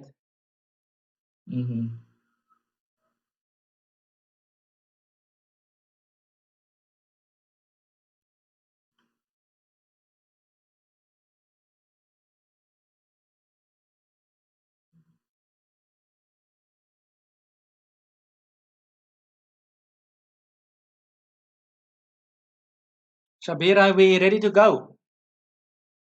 Your video is paused.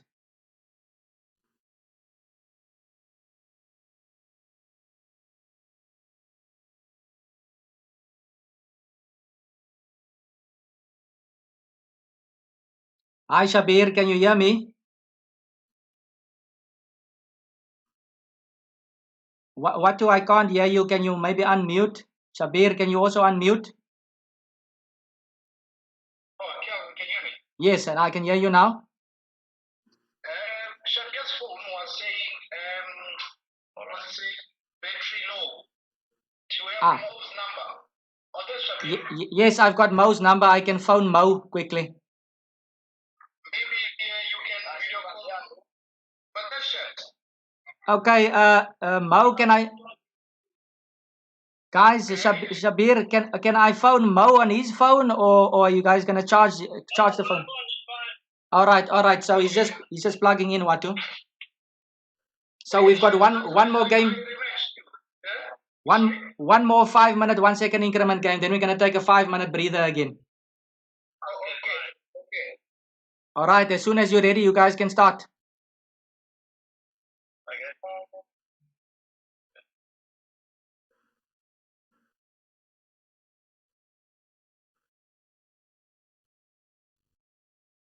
Okay, so we're about to start with our last 5-minute, 1 second increment game. Shabier now. Let's see, is the match? Yeah, guys, so it seems like Watu has already clinched the match technically. Shabier now, I think will have to just get what he can from this match. Get in a few wins if he can, just to get some consolation.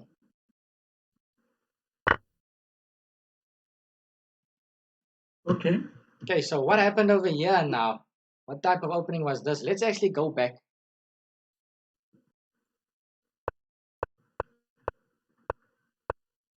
So it's the F5 line in the Ralopes. What is that called, Ruben? The Danish or something?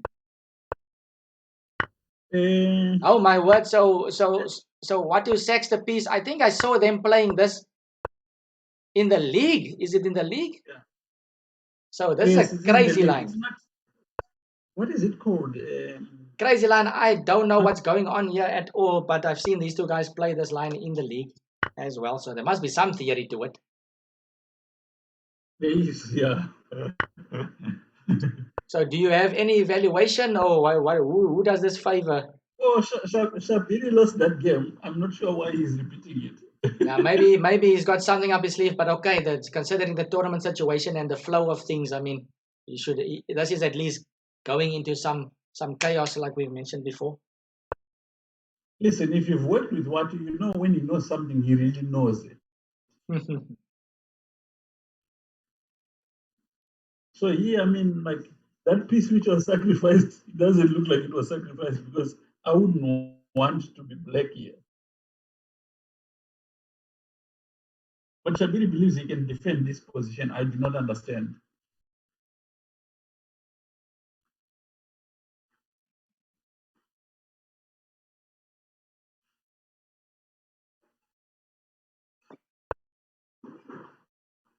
Which side would you prefer?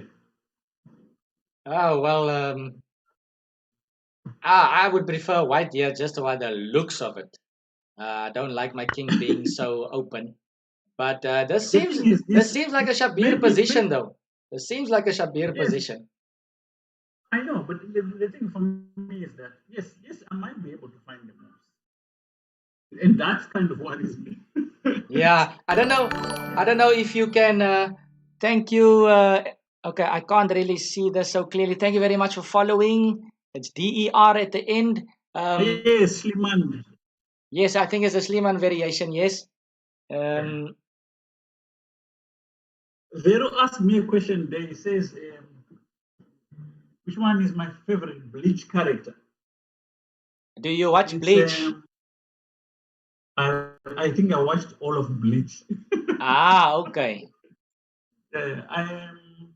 My favorite is I remember what's his name.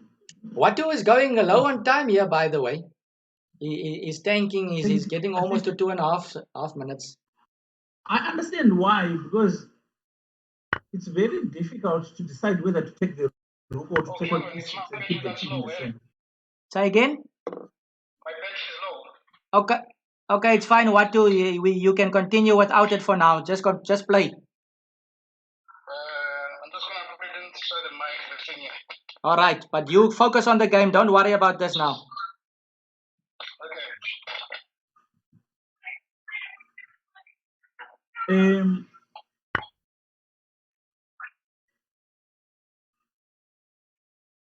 So you were saying, Ruben? I think, yeah. What is the decision was? Do I take the rook or do I take the bishops? Because the bishops are a bit of a nuisance here. But if you take the bishop and keep the king in the center, you can harass him and collect a few more pawns. Like now, I'm not happy with black's position. Yeah, it's I mean, the king is struggling to find a. What do you play here? If you go to the back rank, you lose a rook. You go front, the other rooks come in. You bring back the rook, and again the checks don't stop. Yeah, it's a headache for black. Yeah, you can bring in more pieces.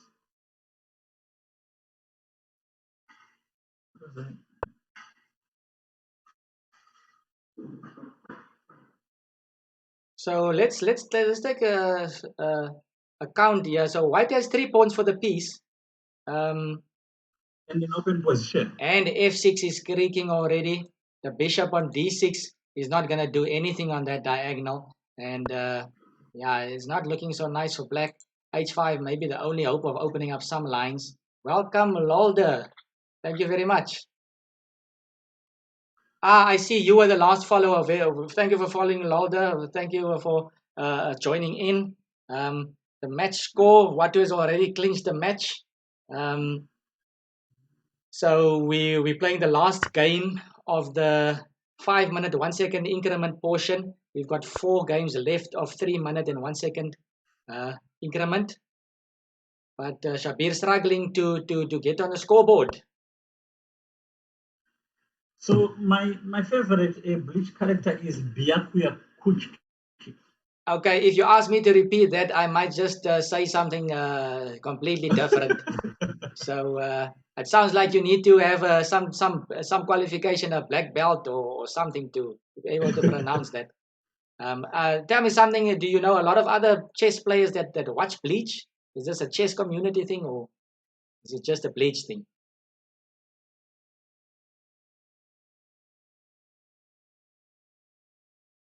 Okay, guys. So Shabier, Ruben went dark for a moment now.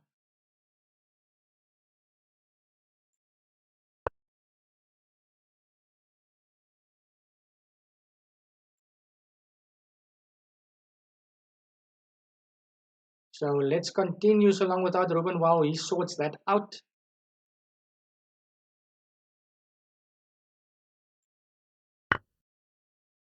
What is G3? Check. So what is black gonna do? Probably king c7 back.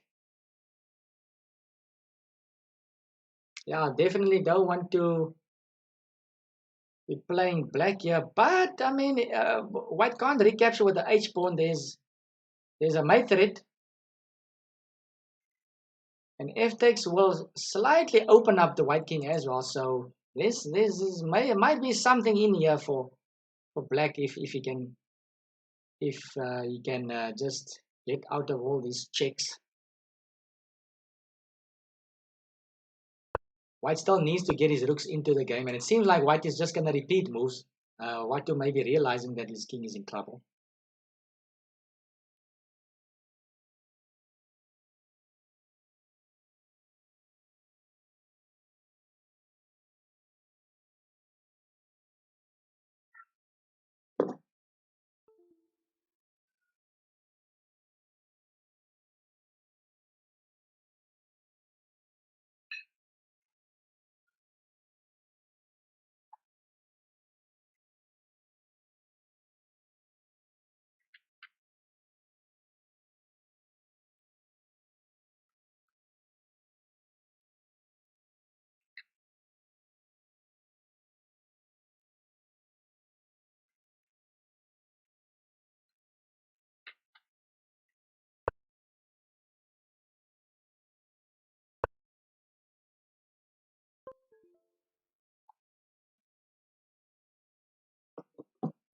Okay, so what you're going in for the repetition? Of course, he will be happy with the draw and not concede. He doesn't want to. I'm sure he doesn't want to concede any losses. Black's, yeah, it doesn't seem like black can do much here. He probably has to take the draw. Going king somewhere else. King a6. Queen b5 check. So takes. What's happening? White has got 3 pawns for the piece. Maybe not so clear. Of course, white is okay now with his king. Can black do something with that one lonesome pawn over there? I don't know. If black can maybe get to these two guys, maybe he can find a win. But let's see. This is becoming very interesting. Yeah, maybe one day, scariest name. Maybe one day I will start my Bleach journey. But for now, I'm gonna rely on you guys to give me stories about it.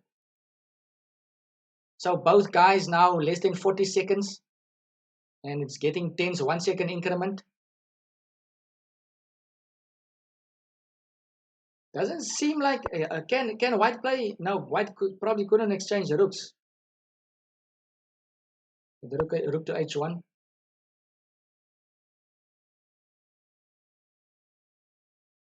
Very unbalanced position right now. Or double-edged, I should say.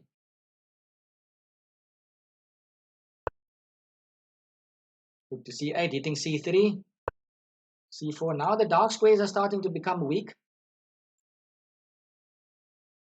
Rook b5 might be a possibility.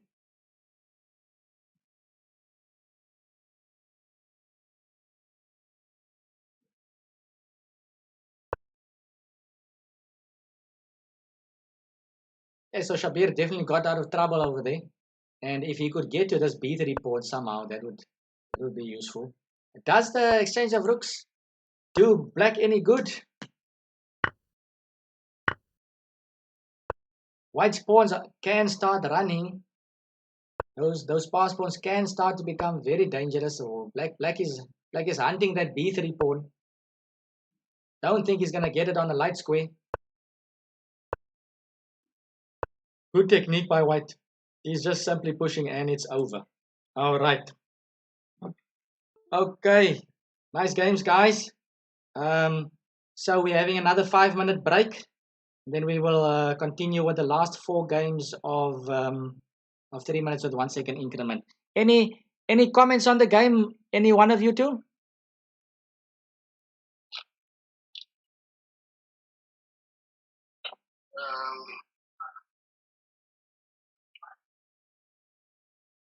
No comments? Okay, you guys want to take a breather? Can you hear me? I heard you a moment ago, Watu, but you again paused. Shabier, I can hear you now. Yes, Watu, you unpaused, not unmuted. Shabier, you muted again. Okay, everything is fine. So both of you unmuted now. Yes. Okay, who wants to go first? Watu, you can go first because Shabier, you again muted. Okay, well, yeah, I think the other games, okay, it went well, and then in this game, I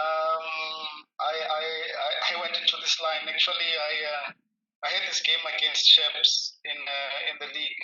Yes, we were saying that. We were saying that. I remember walking past the game, and I didn't want to stand long because it hurt my brain from the calculation.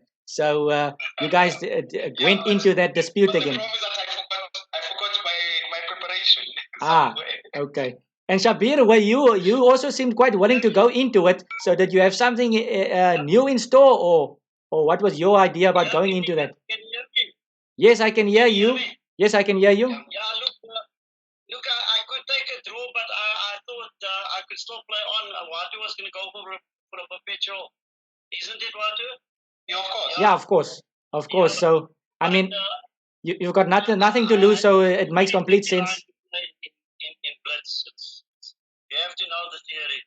Of course. So, but very entertaining stuff, guys. Well done thus far for giving us a lot to look at. So take your 5 minutes. It's now it's like 1:30 basically. So in 5 minutes time, we'll get back into it. And I've also lost Ruben for a while, so I'm just gonna get him back. But I'll give you an indication on the phone when we can start. Okay. All right. Okay, you call us. Okay. Yes, I'll call you.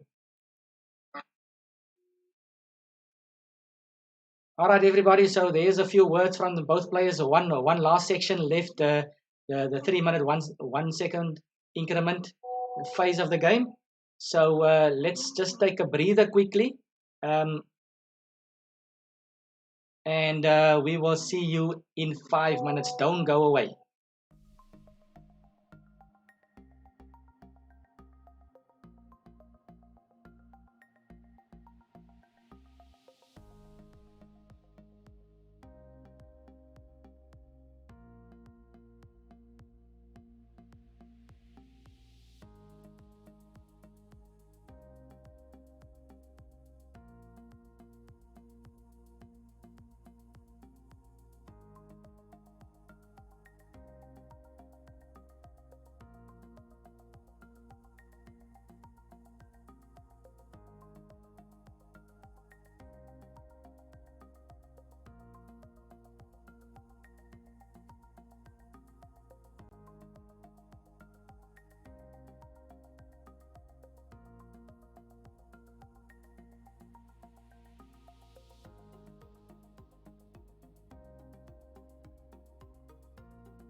Can you see me?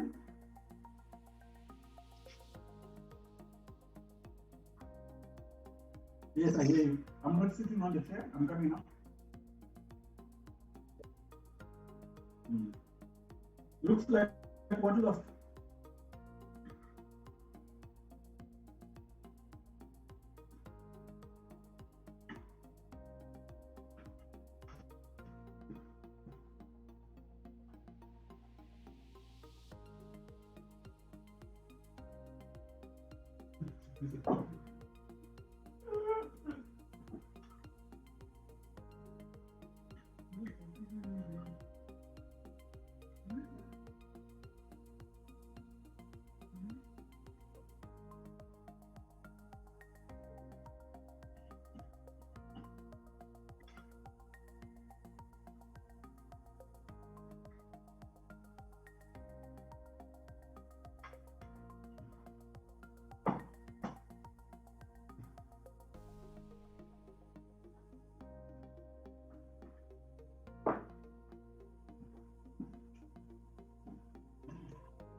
Okay. I can hear you.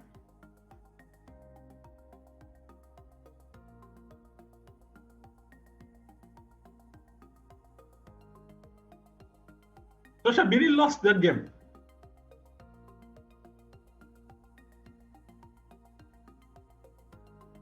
No, I didn't see it.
Can we ask them something about that line? Can we ask them something about that line before they start? The line they played now.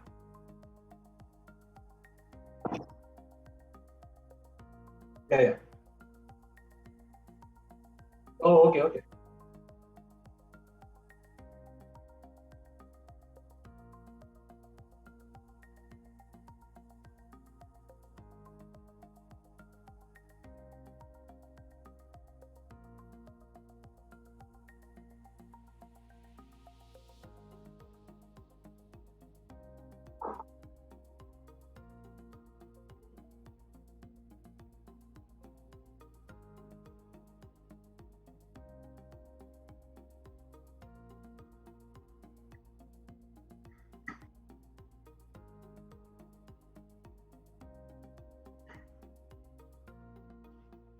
I don't see your screen, Calvin.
Okay, guys, welcome back.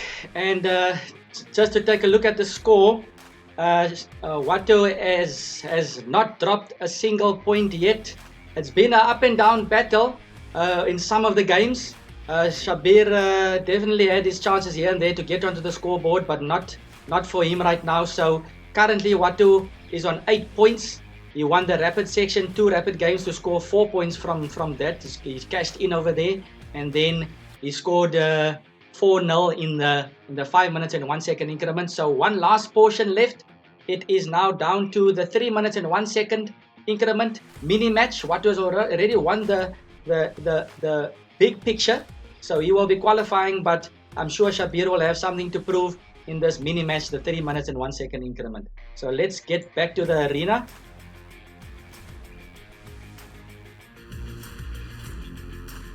And yes, the two players, are you ready? You can issue the challenge, and whenever you are ready, we can start playing.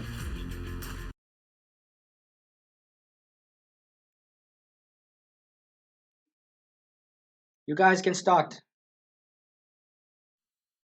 Okay, Ruben, what do you expect from the 3 minutes and 1 second increment? Anything different?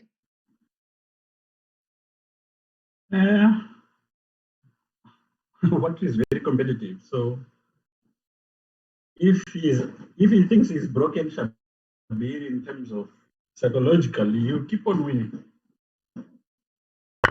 All right, here we have a dragon on the board, so I'm sure Shabier is also going to try to. One thing about Shabier, he loves chess so much that it doesn't really matter what the score is, he's going to give it his all. So it's going to be an interesting battle over here. The Sicilian dragon, who's playing with the black pieces? Watu's playing the dragon. So Watu is going into another theoretical opening. I remember Watu talking about the dragon for the last Olympiad. So I know he's been looking at it, but I'm sure it's not that recent if he's been discussing it at the last Olympiad already. No, for me, I think it's like 2 months ago when you were saying something like revisiting it. Playable. Yeah, no. It's actually playable. Look, he was telling me that 2 years ago already. I mean, when we were on our way to the Olympiad, what was telling me he's thinking about the King's Indian and the Sicilian dragon. So I mean, it's just cutthroat stuff all the way. So okay, let's see what's happening here theoretically. Ruben, are you familiar with the dragon here? What to play? My son plays it a lot, so I end up looking at it. All right. He plays it. Should Black have allowed h5? Shouldn't he have played h5 himself? Like, I mean, but also look at how quickly Black has arrived at White's position. The question is, can you checkmate, right? Yeah, I'm not sure. I would have preferred playing h5 for Black. I know there's a lot of theory involved with that as well. No, of course, yeah, and that holds. But then in Blitz, it's a question of like, can you really find the defensive moves you need if Black starts? I don't know. I don't think Shabier is thinking about defensive moves. I think both sides are going for the throat now. So I think this is exactly what the crowd wants. Nothing to lose anymore for Shabier, and Watu is also being quite the sporting type. Yeah. And then you use the rook for rook f7, and then he's not getting mated. Yeah. There's no checkmate, and if there's no checkmate, you've got a problem. So okay, and the knight on e2 is not active at all as well. So maybe I can see Shabier playing knight g3 and knight f5 at some point. He has to, right? Yeah, he has to try something. But here there's other issues now. Like for instance, can White play knight g3 and g5 perhaps? King takes g7. I was thinking, can White play knight g3 and g5? Well, that's the idea, but still, Black will just exchange all the pieces, and there's no attack. But his is a real attack. It goes a3, you go b3. So, and this just helps. This just helps Black, right, to play a move like this, g5. So queen h2, then now, simply just king f8 or king h8 or one of the two. F8 is fine. And look at how strong that bishop on d7 is.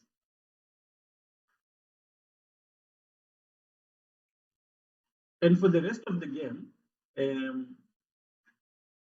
Black will be tending to his king side. I mean, White will be tending to his king. Queen H2, he just goes king F8. So I see something here in the chat. They're asking for the score. If you just missed the score, we just gave it. The score is currently 8-0 in Watu's favor. So Watu is currently on full score against Shabier. We've got 4 more games left. So Watu scored 2 victories in the rapid. That gave him 4 points, and then scored 4-0 in the 5-minute 1 second increment portion. Now we're left with the 3 minutes and 1 second increment portion of 4 games. So let's see. This is the first one of the 4 games. Scariest name. What would I be if I were an opening? What opening would I be? Sure, I don't know. It's kind of difficult not to say your favorite opening, but maybe Namzo Indian. I'll be Namzo Indian because it's got a bit of everything. Yeah, I think that kind of is fitting, Calvin. I think Nimzo, because I kind of like the Nimzo is not. It's an active opening. But at the same time, it's not a wild. It's also got its Namzo. I like Namzo. It's like an in between from King's Indian and not directly, but in between King's Indian and Queen's Gambit in the sense of there's some dynamics, but there's also positional size to it. So it's a bit of a balance of both worlds. So look at this position. There's a need to play like a knight actively. But at the same time, you've got some defensive issues. And taking on going to B3, I mean... This is messy stuff. Black's king seems to be safe. Why? Okay, there's not too many pieces around the white king at the moment. I think this is quite an intense struggle. Because Black... What about Bishop F5 here? Black needs another piece to get close to the white king. Bishop F5 looks like it. It can release the D-pawn, though. White might decide to sack the D-pawn and gain the D6 square. What this move is about. So it seems like Shabier has also got a knack for attacking. He, sometimes, even if he gets into suspicious-looking positions, he continuously strives to get these attacking ideas in. Doesn't matter what the situation. I'm not sure what's going on right now. Yes, D7. Yes, sacking the pawn. Just gaining a square on D6. Wasn't knight D6 on? Am I missing something? Instead of rook takes D7. He was hoping for some tactical traits with rook takes. Rook takes C2. Oof.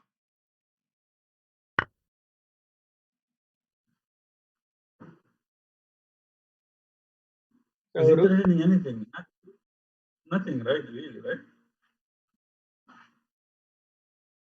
Ouch. Bishop D3 now is a killer. Rook C5 check. Rook takes that with check. That's a nice finish there. Rook takes C2 was quite nice, guys. Yeah. Because if king takes, then queen would get up to D3 check and queen C3 check, and bishop D3 would lead to mate. All right, guys, let's get to the next game. Good luck. Like again, I think Shabier struggled here because the lines that what he's playing he knows, and if you're having to figure this stuff over the board, it's going to be very tricky. Okay, but I think that's the general struggle playing a player that's higher rated than you.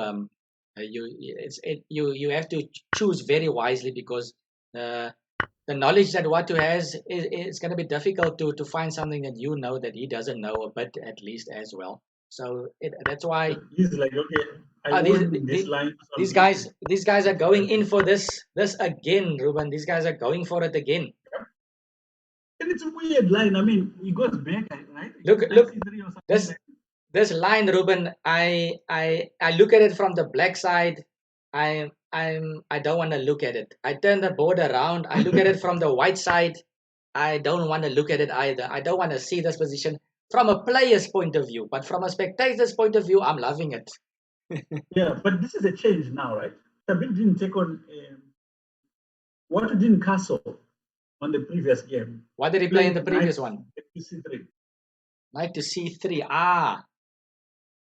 So now, Watu castled and left the knight on E4. This is the second piece he sacrificed. Sure. Okay, so what's happening here, guys? If g6, then queen a5 check will happen. So then the knight will be hanging and the queen can pick up the rook. So is that what's going to happen? Queen a5 check. So the knight's hanging, the rook's hanging. Watu decides to grab the rook.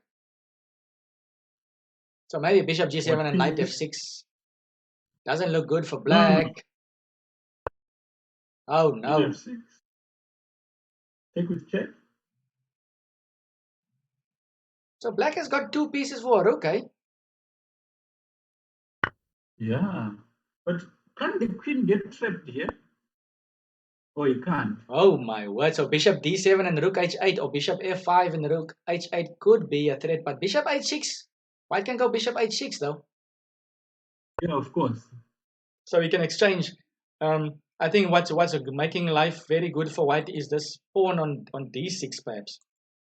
If that pawn was off the board, then black could still be happy with exchanging. So let's say he continues bishop f5 anyway, or bishop, you take on g7, that's kind of forced, right? Yeah, so swapping off, maybe rook d1. We've got a question here. Milky Shake asks, Calvin, would you consider hosting a women's event? Oh well, this is my first. This is my first ever event, so most definitely. I mean, if we have the right amount of players and the right conditions, I would definitely like to host more of these events. A women's section would be lovely, and like I've mentioned on other platforms as well. This is our first event, but maybe next time we will include even more players from around the country and even further, perhaps. So definitely, Milky Shake. Something to look at. I think Shabier was supposed to try rook h8 here. Rook h8. Wasn't he scared that? Oh no, the pawn can't run. Rook h8 exchange of everything, and then the pawn can't run. So maybe rook h8 was better. Yes, maybe rook h8 was better. And also, like these are called endings with pieces of material equivalence. In this particular set, the pair that black has is better than the setup that white has. So it would have been a winning ending. Yeah. So it's an interesting configuration here with the white queen not being able to move much and the bishop. So it's like they stuck in a tug of war over there, and white's just slowly improving his rooks. Like I said. Serious name thinks it's 5G that's causing Dr. Sharps to not play so well. Yeah, I don't know if it's 5G, maybe it's just GG, but since I found out about 5G, I'm blaming it for everything. Yeah, I've heard about 5G as well. So yeah, looks. Can Shabier just grab that pawn over there? Yep. Interesting. So I don't know. Black would like to start exchanging now, but can't we just exchange and play rook e7 check? Take on g7, take on g7, and then rook e7 check. Yeah. C2 is also hanging. C2 would also be hanging. Yeah, and also you can't take on b7, right? Maybe no, rook d2 was. But what I thought, right, is that he goes rook e7 and then protects c2 from c7. Okay, interesting. Okay, yeah. This ending. Look at this. This is the ending I was talking about. This ending is better always for black. Better for black, and why is that the case? Because there are 2 pieces. No, but remember, I mean, Mikhail Tal also showed it a lot of times that rook with a couple of pawns can cause trouble. The minor pieces need a place to stand on. They need a good point to be supported by pawns. Maybe white doesn't have momentum. I can actually remember if you check a game, a local game. I'm thinking of now. I participated in the Capablanca a couple of years ago, where GM. Rook Amonatov was playing. He was the top seed 2600, and he played against Raul Makoto in Samurai Lopez, and in order to win, the position was quite equal. In order to win, he had to actually give up his 2 pieces for a rook and a single pawn, and his pawns could control the position, and the minor pieces could not get squares. So if white can kind of keep the minor pieces out of the game with the pawns, they're struggling. I mean, white can still play h4. Yeah, but also, but I think the biggest problem for black here is that he's 2 pawns down. Yeah, that's a Not problem. necessarily- That's really more Yes. the issue. Those 2 pawns on the king side Yes. are the reason why white can have some compensation. So And it's also definitely interesting. This knight is being dominated also. So this is round 1 of the 3 minutes, right? Round 2, right? Round 2. Oh, the first one was the dragon. Yeah. Look at how he's just denying that knight. Some very interesting play, eh? You should have played rook e6. That ending is 1 also. Ooh. Going down to less than 10 seconds, both pieces.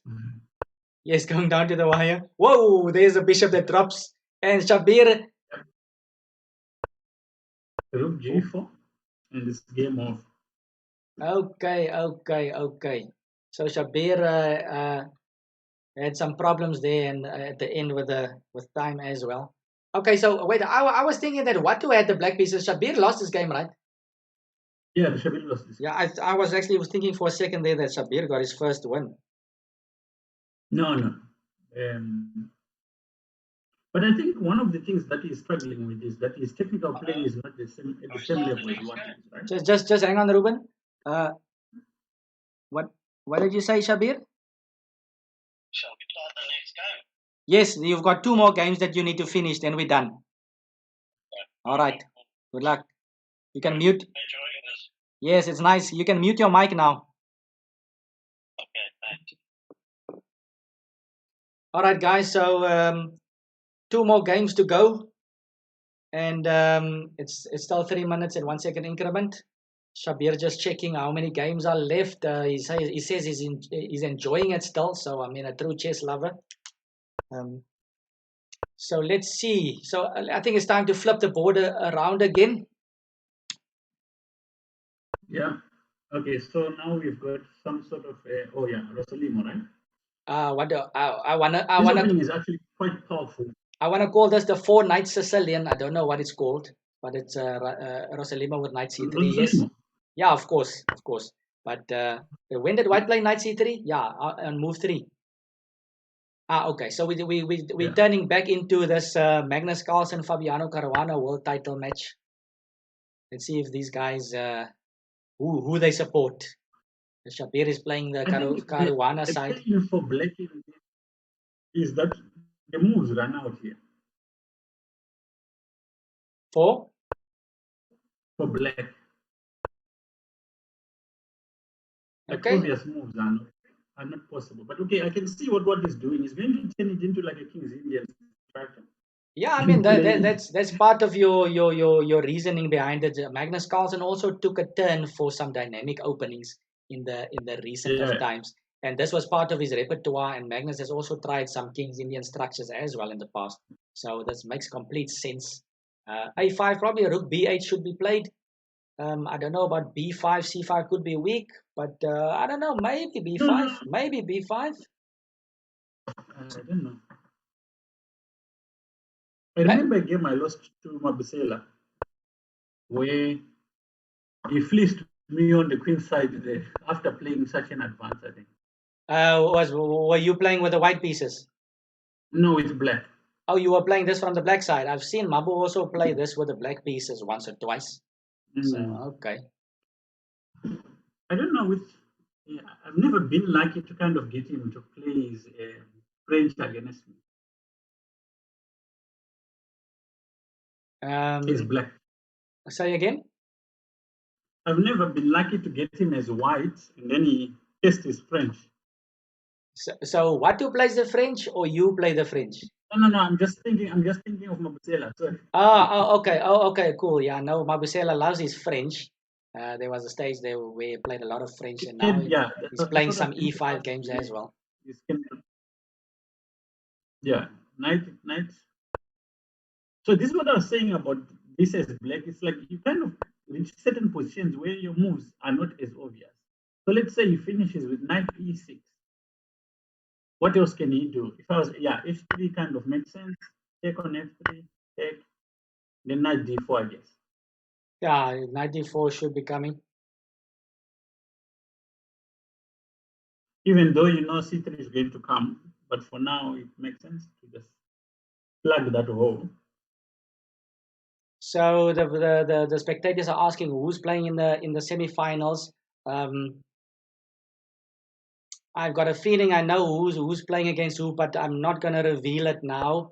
Just sit back and watch out for the fixtures coming soon. This last move I don't like. I think it's not accurate. The rook on the F file sometimes opens up the F file. Yes, you could so play for F5 at some point. Should have come to D. He could have played. He could have played for F5 at some moment. Yes. So okay. Watu's trying to play slow now. Second last game. Thank you, Mpumzi, for following. Welcome. We're almost at the end of our stream, but thank you for following. Okay. So Shabs is going to regret this position. So black is applying some pressure here on the D3 pawn, doubling up. Now, actually, White could set up Alekhaine's gun on the D file by playing rook D6, queen D7. Yes, of course. There was a so easy to famous. Are you referring to the gun that he used against? I think it was it Nimzovich? In some. I mean, he used it so many times that it's known by his name. I remember there was a famous Zugzwang that he put on. I think it was Nimzovich, with lots of pieces on the board. So Scariest Name. There's not gonna be a drawing of pairings. It's already set on paper. So I will just have to double check our fixtures, and I will have to. I'm going to post it very soon. Who will be playing who? So there's no more drawing of lots or anything like that. The fixtures are already on paper. So yeah. I think knight F4 was a big mistake. Knight to F4. Knight to F. I don't know why he did that. The knight's on. Knight F. I'm not getting you because the knight's on H1, Ruben. No. Black played knight F4 and White just took it with the bishop. Oh, I see. Okay. Definitely not the brightest. So black picked up a pawn, but now White has got two pass pawns here. Yeah, but black is blockading it nicely on the dark squares. Yes, he should have played queen F2 before black would play queen C5. And time on the clock, both sides are approaching 30 seconds each. There is a 1 second increment. That doesn't really matter because there's an increment here. Yeah. What was that? Whoa! Queen on C5 is also hanging. What's happening here? Queen D4. Ooh. No, but I think black should have taken on E2. G5, maybe C5. Can White ignore what black is doing? Queen F2. Oh no, that doesn't work. Knight's covering. Okay, so Shabier is fighting here. Shabier is fighting. Not really. I mean, look, the knight goes somewhere. Queen E3. Pawn to C5. He can exchange. The pawns will be running. Very good handling. Maybe pawn to D6. I was thinking about pawn to D6 and then pushing. Shabier has got 10 seconds, less than 10 seconds. Yeah, he didn't handle those connected pawns very nicely. The time didn't allow him to figure everything out. G4 being thrown. Whoa. Just to get the clock. Okay. So Watu manages the time scramble. Was unexpected. Okay, guys, one more game to go. So let's finish with a bang. Some very entertaining games. Come on, Shabier, let's get something. But this game was a nice try. It was really good. Okay, good luck, guys, for the last game.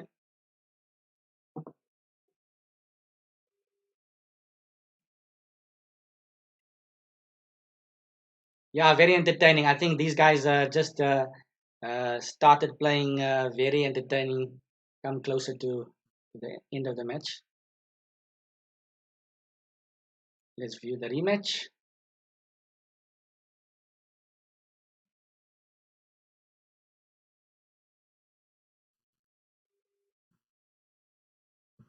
Okay, so we're getting that position again. I think what to avoid it.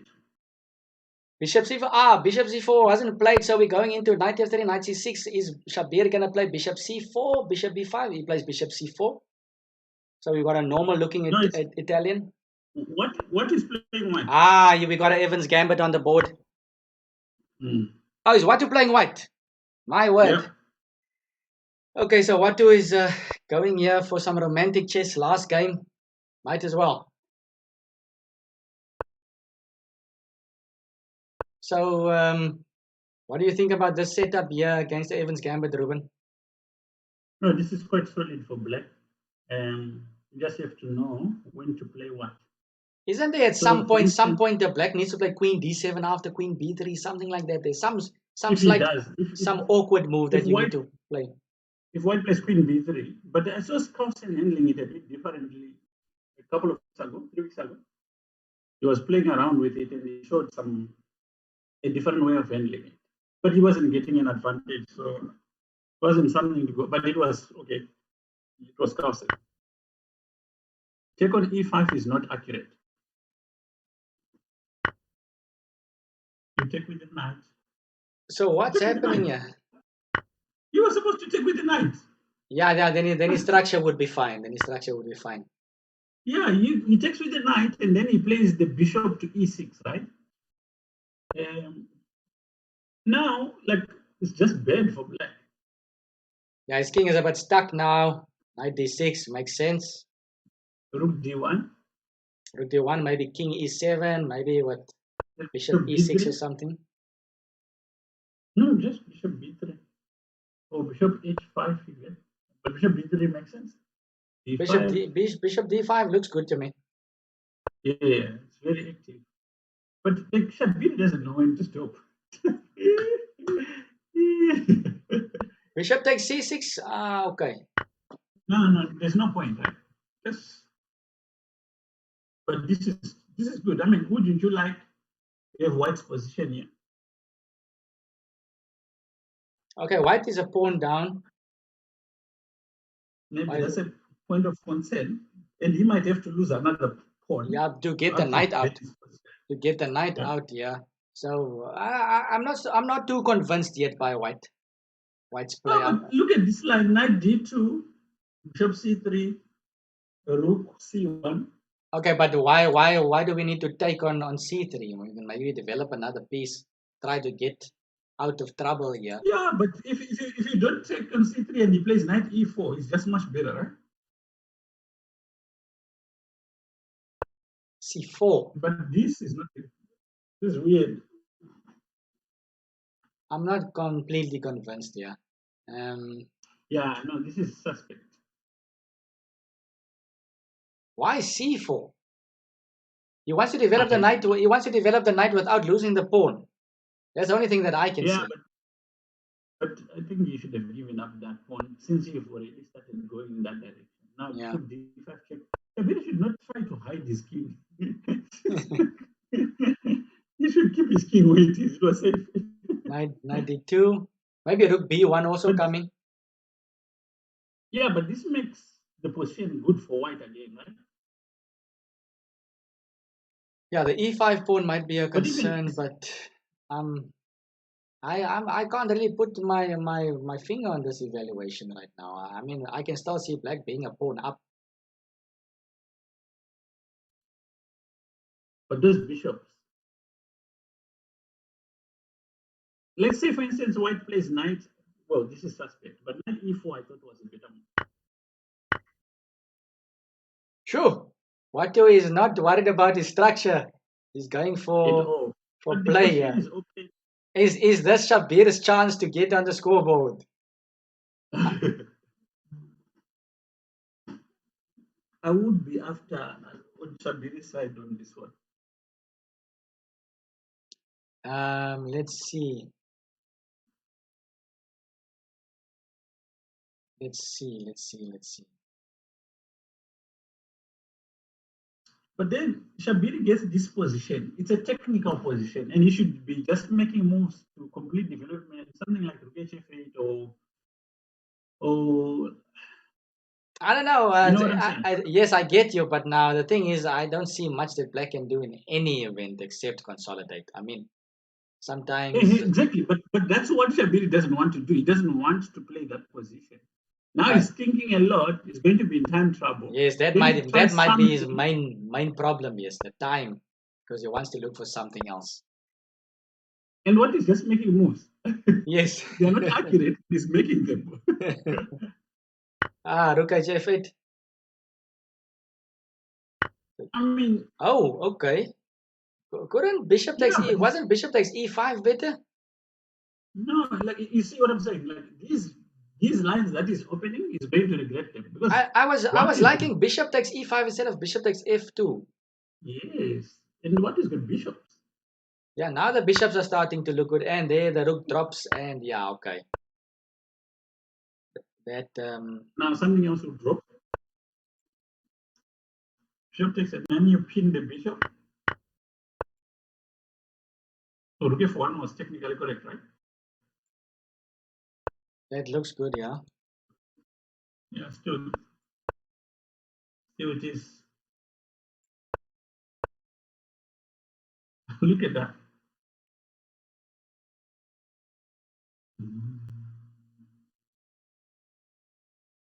Okay, so here Shabir I think was outplayed. Yeah, I think Shabier maybe outplayed himself a bit over there because he had his chances. Let's get the guys on the video call quickly. Hi, Watu, can you hear me? I can. Okay, so we've lost Shabier. Yeah, I just want to phone Shabier as well. Okay.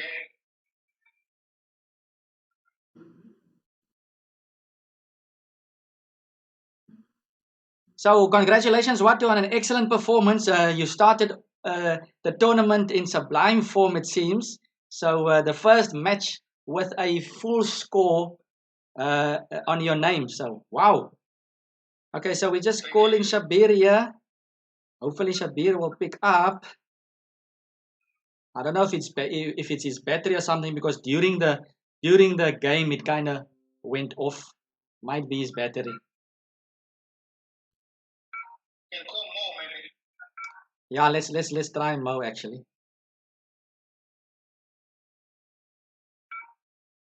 My battery is also a problem here.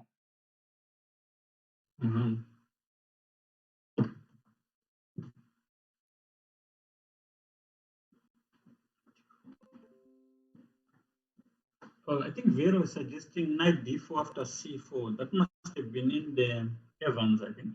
Okay, so I'm just phoning Mo here, Watu. So, anything else that you can say about the match, Watu?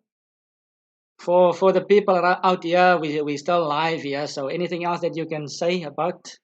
How was the experience, by the way? You spoke earlier about you have not having any experience in this type of format and being online. How was it for you?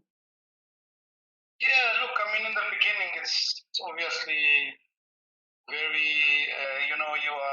it's the unknown, and whenever, it doesn't matter what it is. When you have to step into the unknown, you are a bit nervous, of course, more nervous than normal.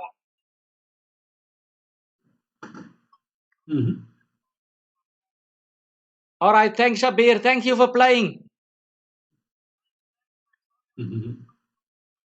All right, no problem. Thank you, man, and thanks for the entertainment. Cheers. All right. Thanks, Shabier. Tough one. Cheers. Cheers.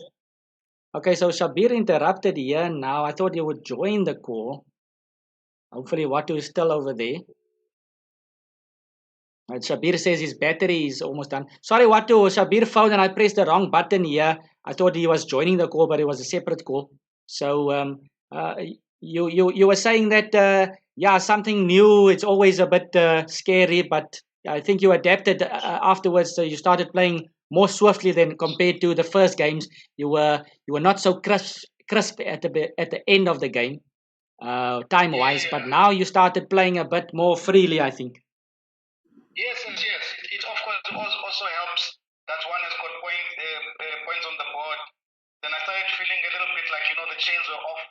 Yes. And I was playing more my chess, like more entertaining, not completely correct, but practically difficult. I think this game is like a perfect example. I mean, look, the computer will be screaming the whole time. Yes. But I think I didn't find a way for him to a clear way, for him.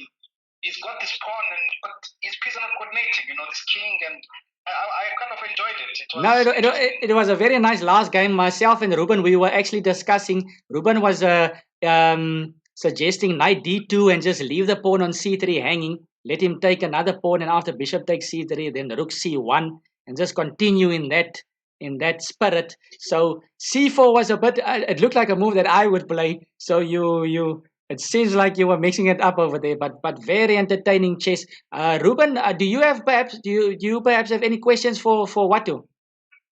Yes, I have a question on his game where he played the dragon and allowed Shabier to play h5. Was that something in mind to kind of rattle Shabier, or like something you were quite certain like works? Ruben, can you just Watu? You can't hear Ruben right now, right? No, you please have to repeat. Yes, Ruben, what were you saying about the Benko? No, the game he played where there was a Sicilian dragon, and he allowed Shabier to play h5. Ah, okay. Why he did that, or what's the situation? Should I ask? Yeah. Okay, so Watu, Ruben is just asking about that Sicilian dragon game where you just allowed white to go h4 and h5.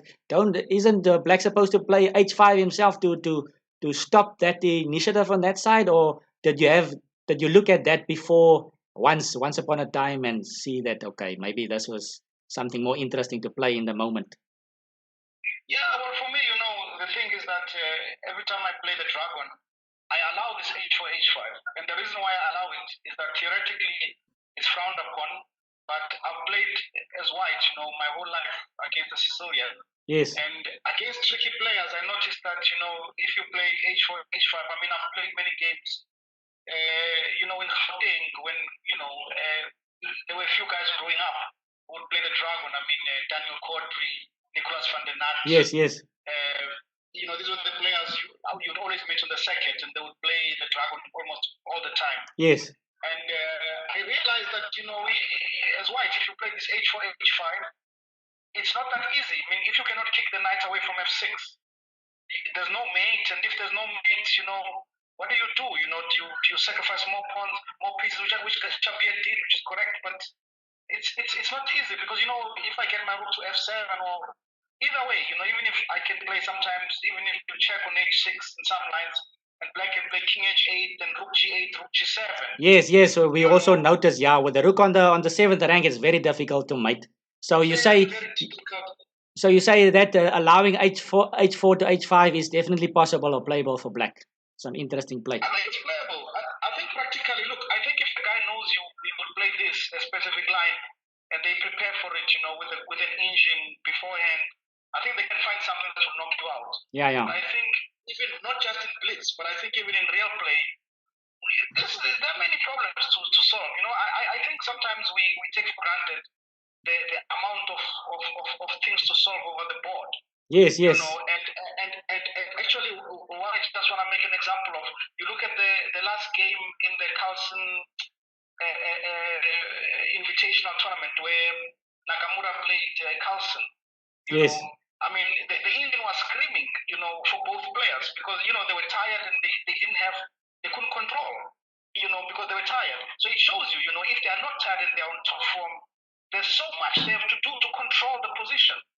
It's not easy, So practically, when you have a position like that, forget about the computer. Yes, of course. One thing I always say, look at it yourself, and if you can't find the mate, don't look at the computer first, because the computer will find something.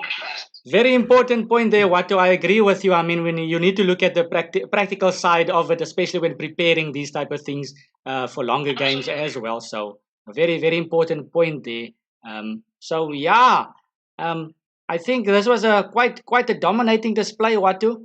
Very nice debut on the Calvin Klaasen Chess Invitational. Thank you for your performance. Tough luck to Shabier. Shabier also gave it his all over there, and we had some very tight games here and there. So well done. You're qualifying towards the semi-final, which is tomorrow, right? So we will stay in touch and talk soon. Wait a second, who am I playing, by the way? Sorry. The people were asking in the chat as well, but I think I'm gonna hold on to it just for a tad. I want to tell this the viewers as well. Just come tomorrow morning. I will let everybody know. The players might know by tonight, but yeah, I'll talk to you later, Watu. All right, thank you very much. All right. Cheers, Watu. Have a nice one. Yes, Congrats. Cheers. Okay, everybody. So another interesting battle. I didn't expect it to go this route with the score line. I think what also might have played a role is that Shabier is also not the biggest online player. So I think if it was over the border, I'm sure he would have gotten something in there. But interesting still.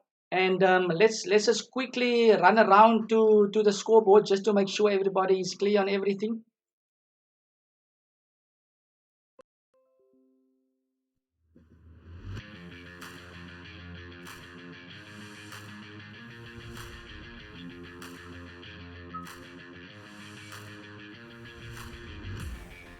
All right, so the final score, guys, is 12-0. Yes, that's correct. Watu Kobese, International Master, takes the full portion from the match, and he looked on the rim for one or two games, but all in all, a very overwhelming performance there. Powerful performance by Watu.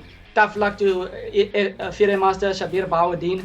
Always up for it and always in the fighting spirit, even till the last game. Shabier asking how many games left because he loves playing. So interesting match from my point of view. I hope you guys enjoyed it as well. Ruben, what do you think about the match?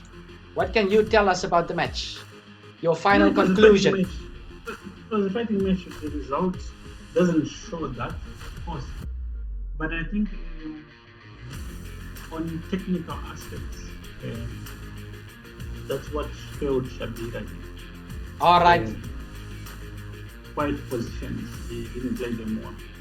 Yeah, all right. Thanks, Ruben. Thank you very much for joining us. Thank you for lending us your lovely technical side to the game. I always hear lots of colorful explanations by you. Thank you for joining us. That is FIDE instructor and big boss of ACL, African Chess Lounge Club, Ruben Salimo. Have a nice evening, Ruben, and talk to you soon. Then finally, if we just go back to studio, so that was our match, and yeah, that's our evening, guys. The semi-finals, we will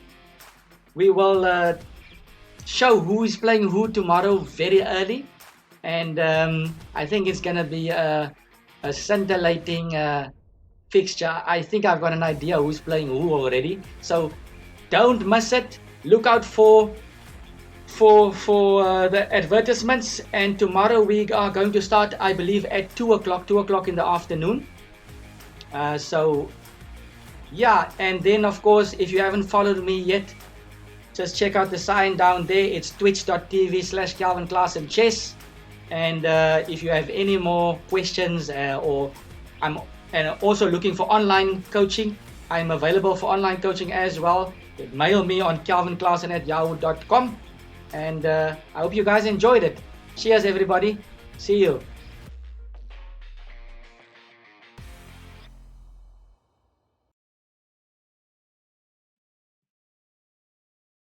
Are you offline?